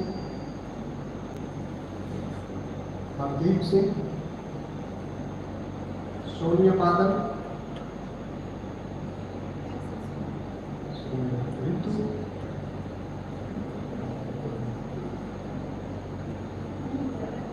Sweta Chaturvedi. Yaswant Singh.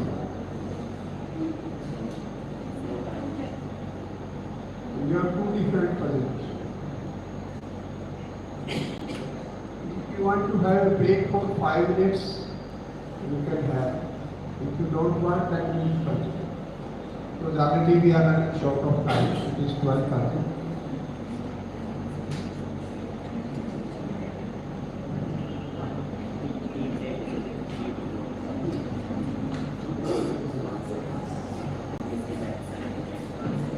There is a tea arrangement in the G2.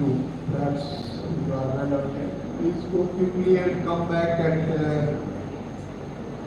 12:45. 12:45. Please be available because in the afternoon I have to rush to fetch my plane. So time is limited. So please come back at 15 minutes. 12:45.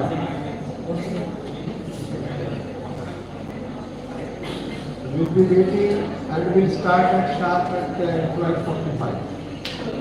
Please go quickly and have a cup of tea and come back.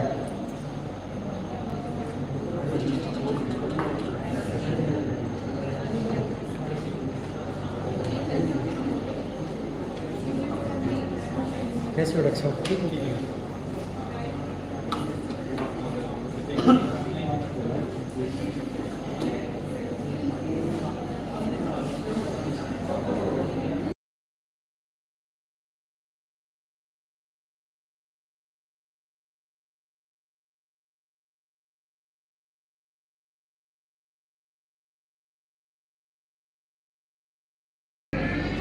Session is going to start and it's better you close the last door. The students sitting up behind close that door because the movement and disturbance can be avoided.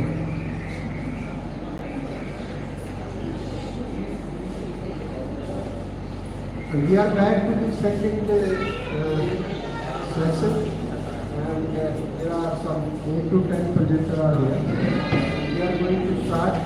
I hope that everyone has subscribed.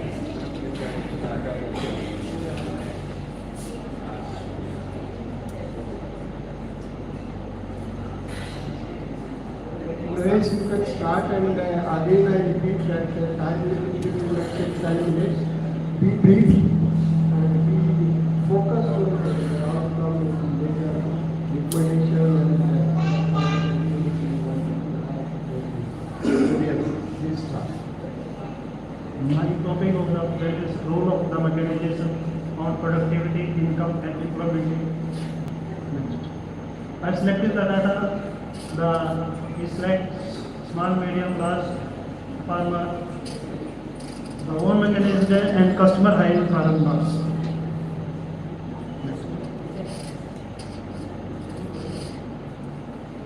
The average yield of the major crops in the paddy, cotton, guar and wheat, that is the average, and the different category as the customer price and the more mechanized farmer and the customer size.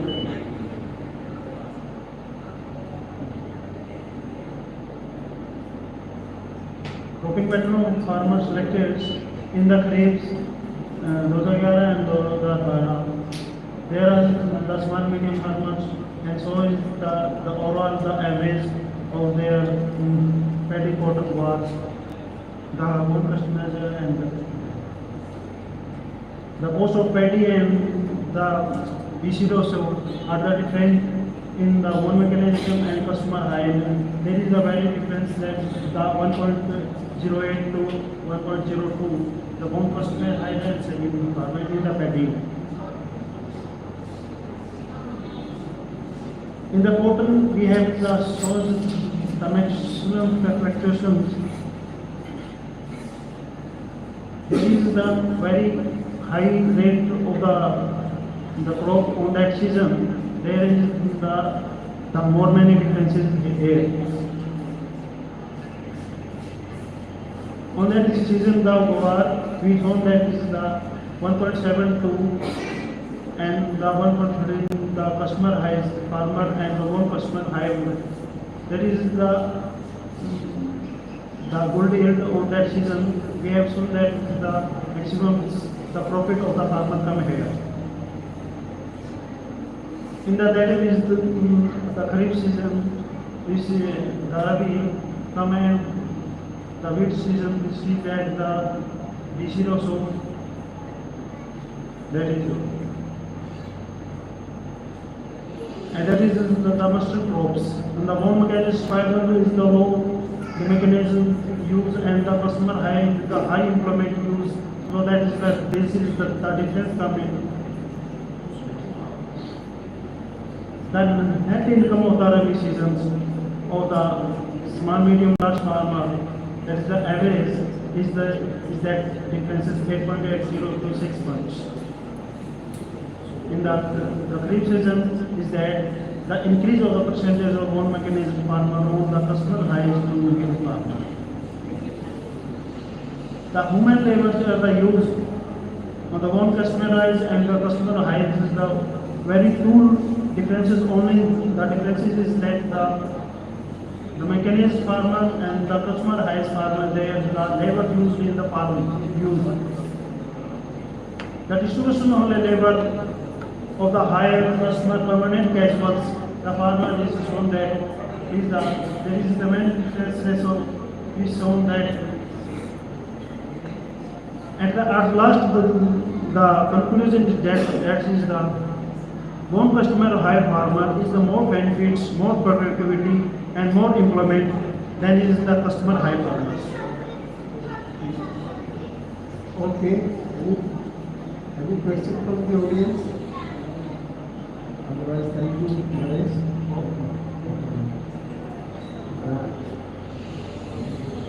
Next is Dr. Anil Kumar Dhaka, Vice President. Anil Kumar Dhaka.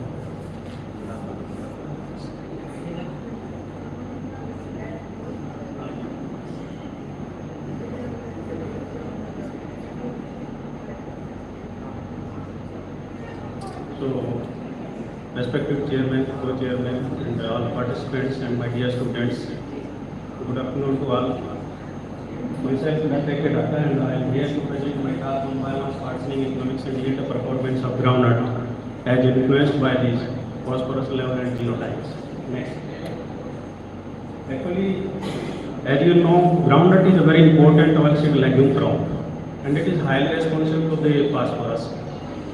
And you see, phosphorus plays big role in plant growth and development. Phosphorus is the necessary nutrient for the energy storage and energy transformation in the plant system. So that is why we tried the different level of phosphorus. And actually this experiment was conducted in a sandy soils, and our Haryana Agriculture University is having a facility of drought plots. In concrete drought plots are there, we have conducted this experiment in those with the 3 genotypes. So we have assessed the biomass partitioning, its efficiency, economics and yield performance under the different level of phosphorus with different genotypes. Next.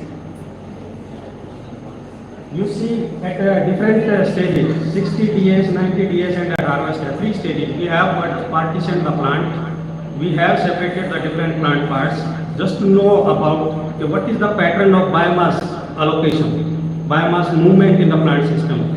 Because it is generally saying that if you want to become a good agronomist, you must be a good plant physiologist also. Until unless you know what is going on inside of the plant system, you cannot go for the better management of the inputs. So that is why we have studied this. And you see, among the different phosphorus levels, it was increased significantly with the increase in the phosphorus level. And significantly higher values of all the plant parts dry weight was observed with the 60 kg phosphorus per hectare. Although it was significantly at par, statistically at par with the 50 kg, it is a recommended dose from our university. Similarly, in case of the genotypes, you see it is the latest genotype GNH804. It is recorded with the highest dry weight of all the plant parts. It was significantly affected among these genotypes. The next. So you see, irrespective of the phosphorus level and genotypes, this is the dry matter partitioning pattern in groundnut crop. You see, because with the passage of life in every plant, particularly, this sink and source ratio it generally changes in every plant system. In earlier stages, the plant part which is acting as a source, it may become a sink. In some later stages, whatever is acting as a sink, it may become a source for later stages. So that dynamic partitioning pattern, it is very important for the yield point of view. So this is a general pattern. You see at different stages, role of the roots, leaves and stems and system, it is changing. This is just to have an idea. Next. This is a percent contribution to the total dry weight of the plant parts at a different stages, at a different level of phosphorus. You see at 60 level it was recorded maximum in case of ground nuts. But in case of this control, you see leaf contribution was highest. Because only leaves were there, growth was very less. So this is the result. Next. Similarly, in case of genotype also, you see this is the percent contribution of different plant parts at different stages. So this maximum, this GNH 804, it was recorded with the maximum contribution of the nuts. So this is the main reason for the higher yield obtained in case of 804. Next. So this is the yield performance. You see it is clear from here. Odd yield kernel, biological harms and different yield attributing character also, economics also. It was maximum significantly higher was recorded with the 60 kg phosphorus, although it was statistically at par with the 50 kg. Similarly, in case of genotype also, it was higher in case of a GNH 804. You see what happens. Phosphorus is responsible in the plant system for the energy mechanism. It is a major constituent of ATP, adenosine triphosphate. It is responsible to carry out the different photosynthetic activity in the molecular plant level cells. So it is essential. It is also reported that if early in the stage you apply the more amount of the phosphorus, it will improve the reproductive part. So it is the reason for the higher yield obtained with this highest level of the phosphorus. Next. So these are the actual photos of my site, experimental site. You see what is the benefit of organizing such type of events in university? Because we can have an idea how we can develop. This university, some students are also there, teaching are also there, teachers are also there. I request you may have such type of, you may develop such type of structures. These are cemented concrete blocks, 6 meter length, it is a 2 meter depth and 1 meter width. So these are only, because in our research studies, we generally study only above ground plant parts. We never study the root system. Otherwise, you see plant utilize it means half of the energy in the above system and half of the energy in the development of root system. Both are important. So we have such type of facility. I am highly thankful to our university. And these are actual site. And you see, concrete blocks are there. You just fill the sandy soil, it is a crop of sandy area. So fill it and you take the crops with the pressure of the tap water. Gently, the all of the sands, it will wash out up to the depth. Next. You see, it is our labor, it is assisting and it is washing the roots. You see clearly up to the depth without any damage, up to the depth of 1 meter without any damage. You can judge, you can see your root system. So this is the, you can also develop. So this is the benefit to organize such type of events. You can have an idea. Next. So these are the samples we have developed. And you see the differences in different treatments. Next. Next. So this was the best. P4V3, phosphorus level 60 kg and GNH 804. This was the best treatment. You see the root length. Meter rod is there. You can see how much length of the ground at stage 90 it can have. Yes. And these are the, in this way we have partitioned the different pre-sample plant samples are there. Leaves, roots, stems and nuts, they are separated. So in this way we have conducted this experiment. Next. So this is the conclusion. Significantly all the biomass parsing pattern, yield performance and economics, it will significantly affected by genotypes and phosphorus levels. And this is my conclusion. You see, for all the groundnut producers it is suggested you must go with the latest genotype to have a maximum yield and with the highest level of phosphorus, that is 60 kg per hectare. So thank you all. Thank you, sir. Haryana में groundnut की belt कहाँ पे है? Major growing belt of groundnut.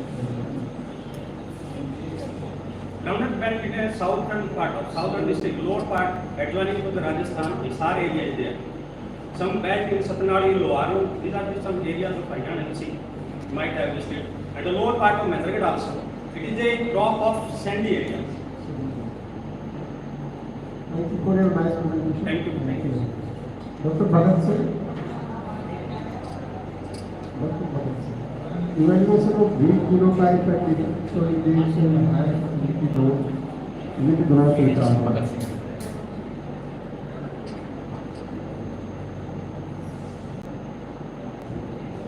Good afternoon, respected Chairman sir, reporter and audience.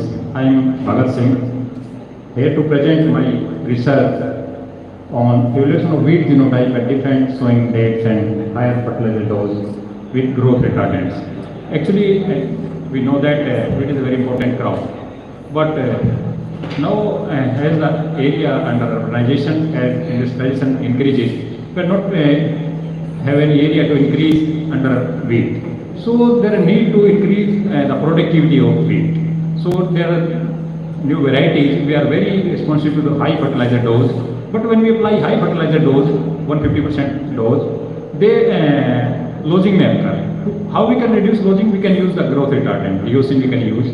So there is a study how we can increase the productivity of wheat, mainly in the northern part of India. So next. So due to increasing the population, it is not possible to increase the area. So we we can increase area by increasing the productivity or increasing the yield. Next.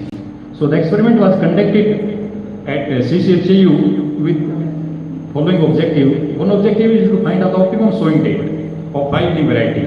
Either we can sow in the last week of October or first week of November or up to last week of November we can sow. And how much fertilizer we can add and how we can reduce losing. So these are our objective of the experiment. Next. So experiment was planned with 3 dates of sowing, 27th of October, 11th of November and 27th November. And there are 2 nutrient management. One is the recommended dose, 150 kg nitrogen, 60 phosphorus, 60 potash. And in second day nutrient management treatment is 150% RDF, 25 kg nitrogen, 90 kg phosphorus, 90 kg potash. And we can also add FIM also, because we grow high fertility, high yielding varieties. It can exhaust more nutrient from the soil. So sustain the fertility or sustain the soil health, we can add FIM also and use growth retardants to avoid losing. To reduce the losing, we can use add the growth retardant. And in this subplots, 9 new genotypes, some release varieties and 9 including new genotypes are tested with 3 replication in split plot design. Next. When we talk about the weather parameters, all of the weather parameters are normal during the crop season. No temperature is also minimum temperature, maximum temperature is also normal. Rainfall is also normal, but some high wind speeds you can see in the March or in February months occur, which lead to the losing. Next. So from the graph, you can easily see that when we delay the sowing from 27th of October to 11th of November, about 6.5% yield reduction was recorded. Similarly, when delay the sowing 1 month from 27th October to 27th of November, about 15% of the yield reduction in 1 month was recorded. And among the fertilizer levels also, higher grain yield was recorded when we use 150% RDF with FYM and use the growth retardant.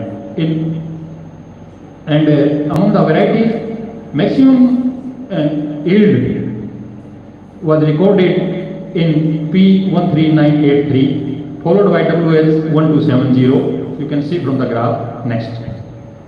And in table also it's clearly you can see that among the sowing dates, when we delay the sowing, the grain yield reduced from 69 quintal per hectare to 58 quintal per hectare. And among the varieties, highest grain yield was recorded in P13983, although it was at par with DBW303 and WH127. WH1270 and 303, they are all are the very high yielding variety. The yield potential of this variety 1270 is about 91 quintal per hectare. And similarly, the yield potential of DBW303 is about 98 quintal per hectare. We can harvest, if we can provide all the favorable conditions, we can harvest up to 99 quintal per hectare of wheat yield from these varieties. So, but the condition is that we can you could feed with the high fertilizer levels as well as early sowing of the wheat. We can sow these varieties in the last week of October is the recommended. Next. And when we compare with fertilizer levels, the higher grain yield was recorded when we can apply 150% RDF, FYM and growth regulator. And in both the conditions, when we only apply the RDF, P13983 recorded higher grain yield as compared to other varieties. And on mean basis, also in both the levels of fertilizer, highest grain yield was, maximum grain yield was recorded in P3983, although it was at par with 303 and 127. Next. So it is concluded that for higher grain yield of wheat, we can sow the wheat for higher yield, we can sow the wheat on last week of October with 150% of FYM and 15 ton of 150% RDF, 15 ton of FYM, and also use Leucine growth retardant, 2 spray of growth retardant at 55 days and 85 days to reduce the height. When we apply spray these growth retardant, the plant height may reduce up to 50 to 10 centimeter we can reduce. And among the genotype, highest grain yield was recorded in P13983, although it was at par with WS12770 and DBW303. So this is the conclusion from my side. Thank you. Mr. Bhagat Singh, I have found out that this presentation is mismatch. What do you mean by the higher fertility doses and the growth retardant which you are not taking that? No, I only dose, only dose of in Haryana or at national level also is 150 kg nitrogen, 60 kg phosphorus.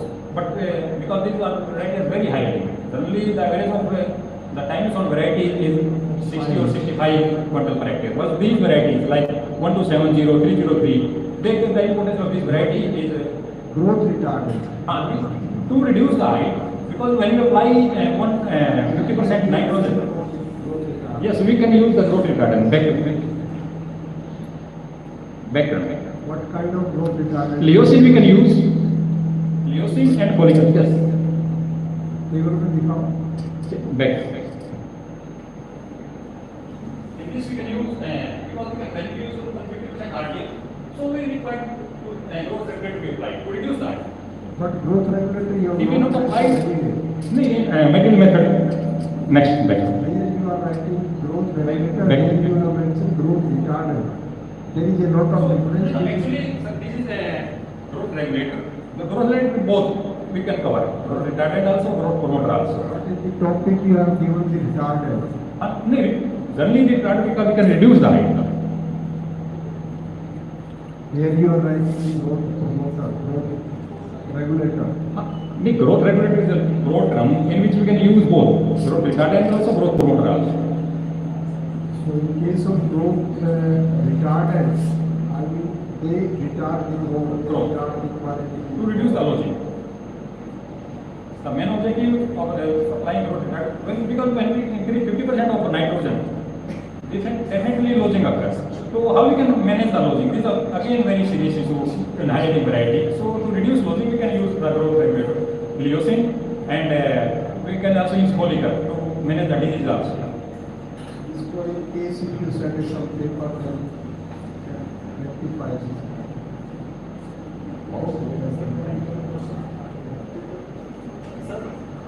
Sir, one question, sir. By delaying the date of sowing, you are just significantly declining.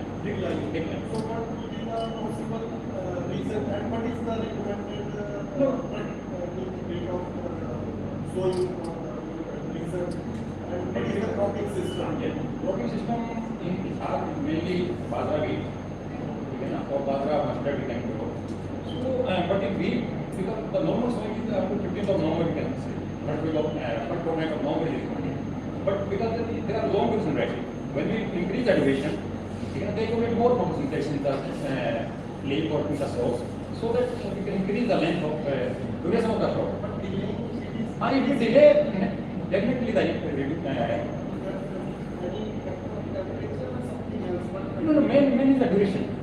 We can reduce 30 days. When you see the growth mature almost at the same time. Only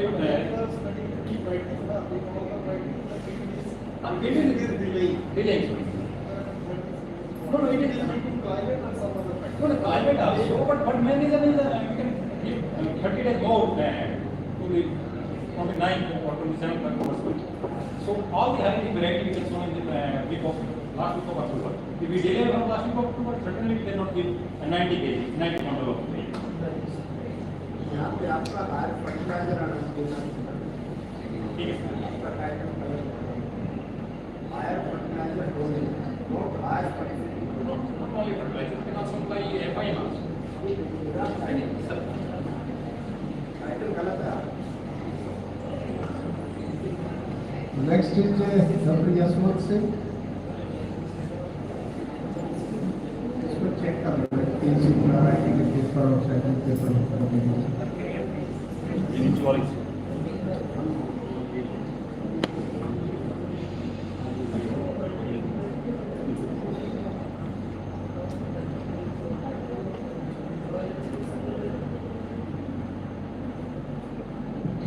सब time का थोड़ा ध्यान रखिए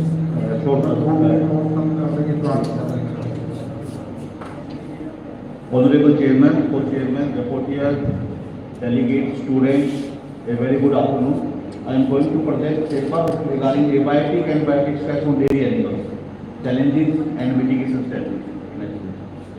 This is the slide which depicts what is the importance of livestock in India, and particularly Punjab, which is also increasing day by day. About 40% contribution in agriculture sector is through livestock in Punjab, and in national level also it is about 35%.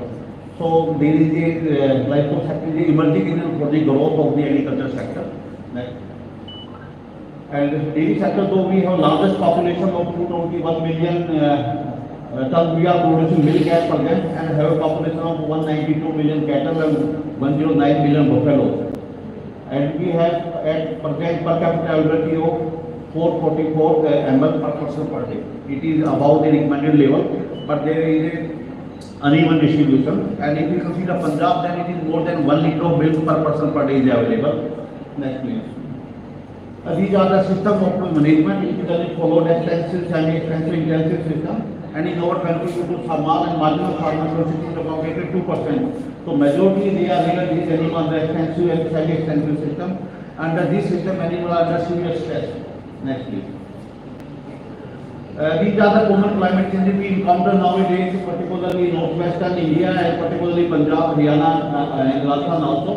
The critical impact of climate change in this region is rise in the temperature. For the last past century, about 0.5% overall increase, and we are expecting about 1.5 to 2 degrees centigrade increase by 50. And this leads to more stress on the animal, means less meat production, more disease condition, and decreased crop yield also, which ultimately leads to higher cost of the fodder and the low productivity of wheat and rice, and this leads to low availability of wheat straw, which is generally used by our dairy animals. Then rainfall variability, next please. The rainfall variability, there is erratic rainfall, which common are flooding, drought, and water stress is also there on top. Then there is disease pattern impact on livestock feed and fodder because of this disease, and water scarcity is also nowadays a problem, and there is a competition between agriculture, industrial, and domestic sector for the water resources. If we consider stress on animals, stress is defined as a sum of all physiological and behavioral changes in animals in response to physical, emotional, as well as mental stimuli. Stress can be divided into biotic stress and abiotic stress. Next please. Keep silence please. So these are the different kind of abiotic stress, environmental stress, heat, cold, humidity, poor housing condition, natural disaster, salinity, all these. Next please.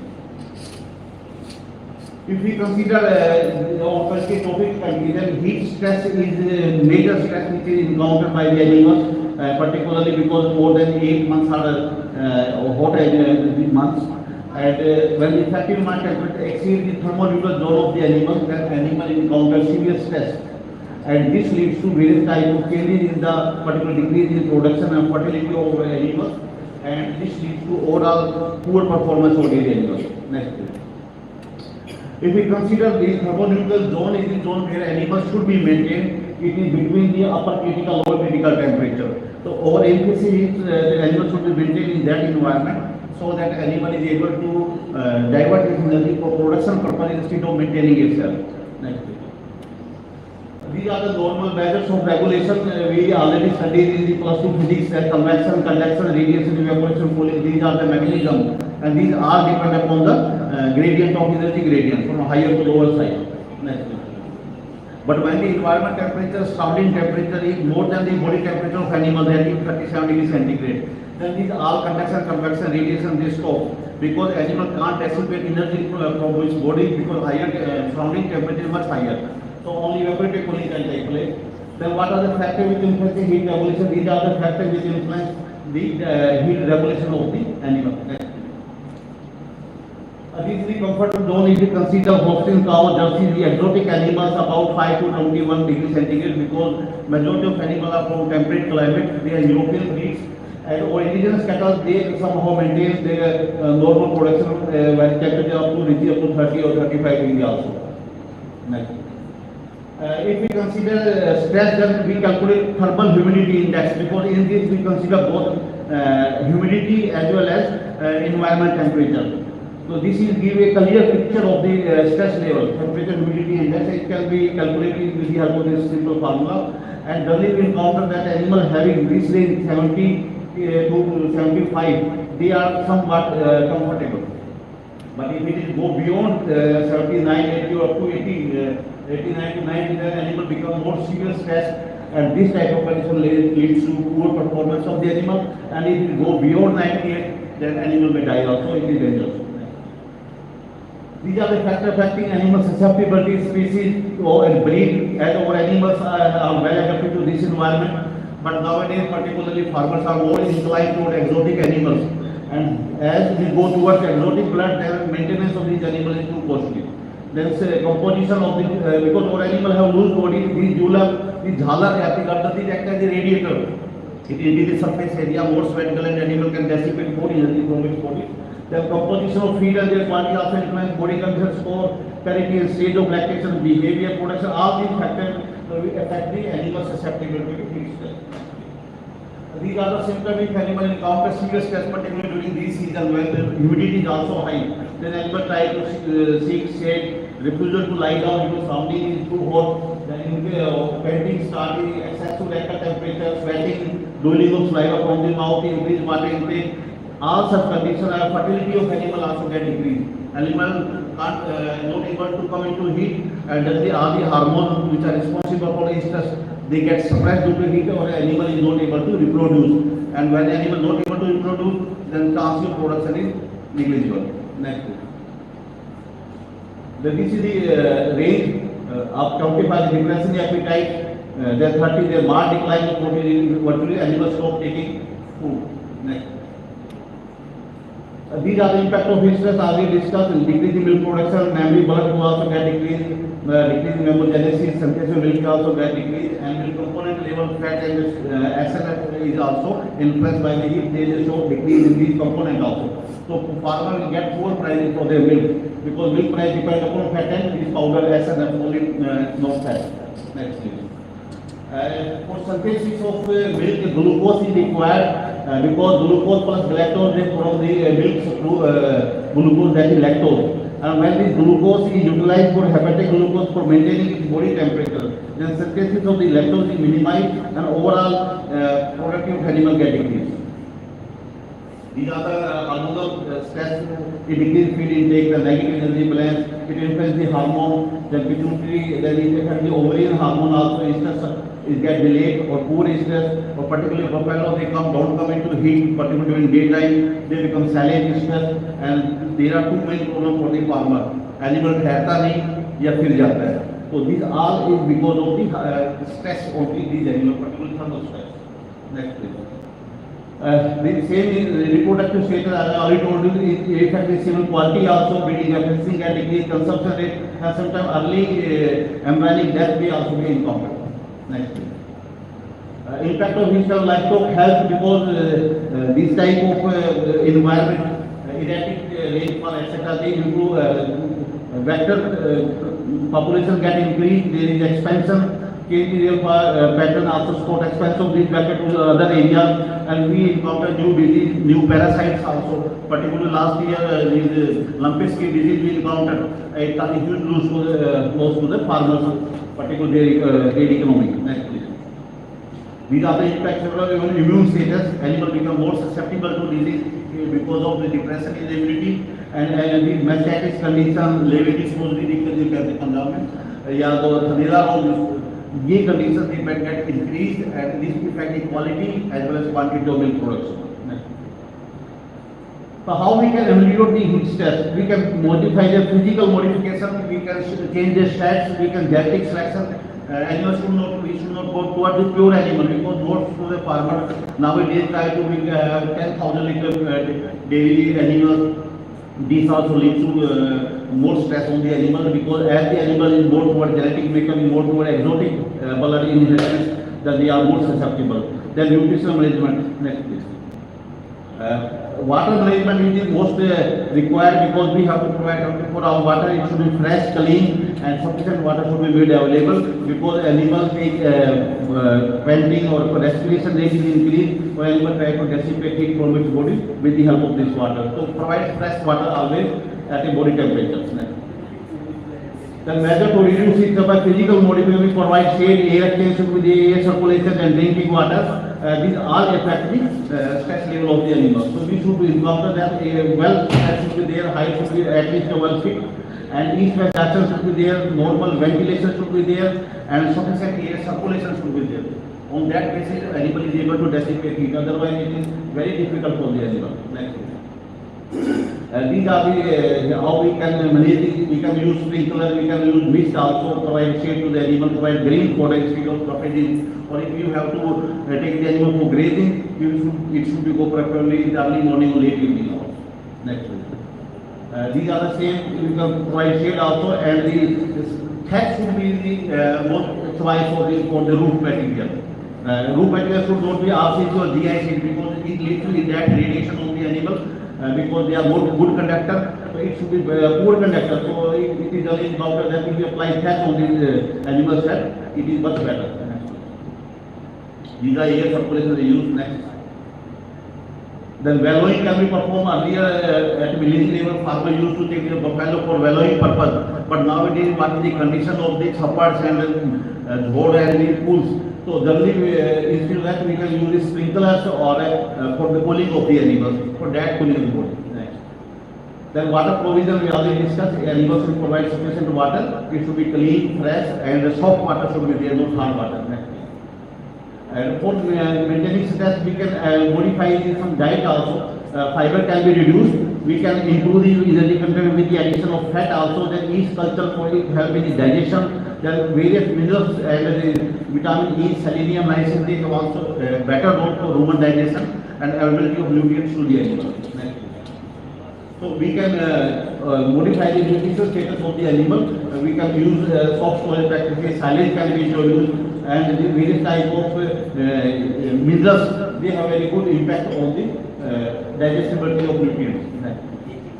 But if particularly December, January, their core stress also. So same the process, we have to provide the animal protection against chilly winds, particularly during winter season, and we should provide proper bedding to the animals also.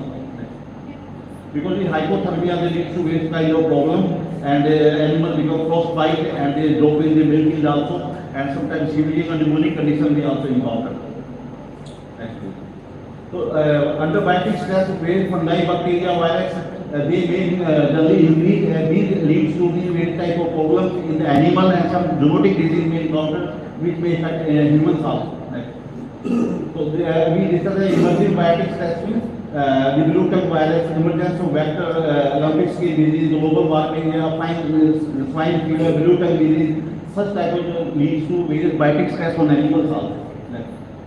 And these lead to disease conditions. So how we can check them with the help of early disease detection. Or we can go for vaccination program. Then regular deworming should be, biosecurity measures should be applied, so that we can reduce the chances of suffering of any infection coming outside, and improve farm hygiene also. Then parasitic control, regular spraying should be there, certain design should be such that there should be no harbor the eggs and larvae of the parasite. Regular deworming of animals should be done, pasture management, there should be circulation, and herbal organic treatment should be followed. Next please. So these are the overall mitigation strategy we already discussed. The animal husbandry management, early warning system is also there now, the climate change based and the control elimination of the animal disease, FFT, HS, the bulb brucellosis, lumpy skin disease. These are should be followed. The breeding tactics, we should go for some type of selective breeding for disease resistance and development of technical superior breed. So instead of going pure and exotic animal, generally government recommends 70% should be pure blood and 30% of native Sahiwal, Gir, Red Sea, this type of blood should be there. Next please. A conclusion is the change of environment factor like temperature, relative humidity, wind speed, solar energy all influence the dairy animals and the stress on threat to the animals. And these disturb the homeostasis, affect the health and reduce the production and have a negative impact. So we can adopt such type of mitigation strategy so that we can get good health and better productivity for our animal and it will ultimately help the farmer for the economic gain. Thank you. The topic is open for discussion. Thank you. Most of Process here are within 10 minutes. highlighting this biotic and abiotic stress in a very difficult task. People do not realize what are the different biotic and abiotic stress for the animal.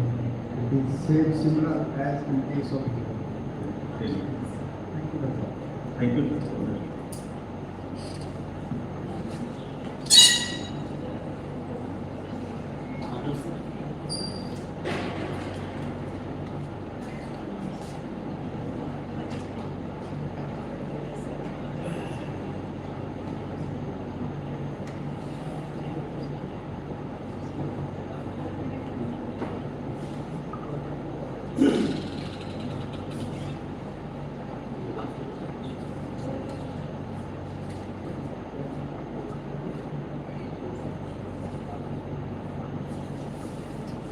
We are breaking for lunch now. Reassemble and reassemble at 2:30 sharp.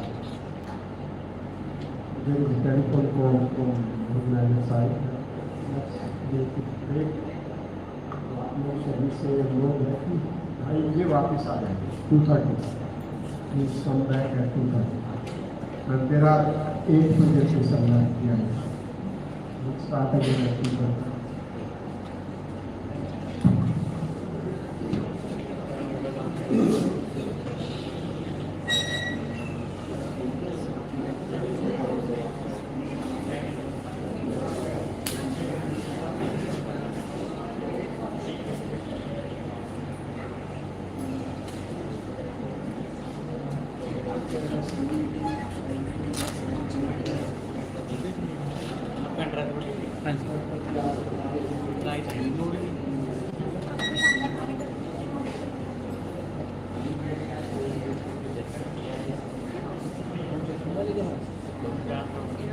ठीक है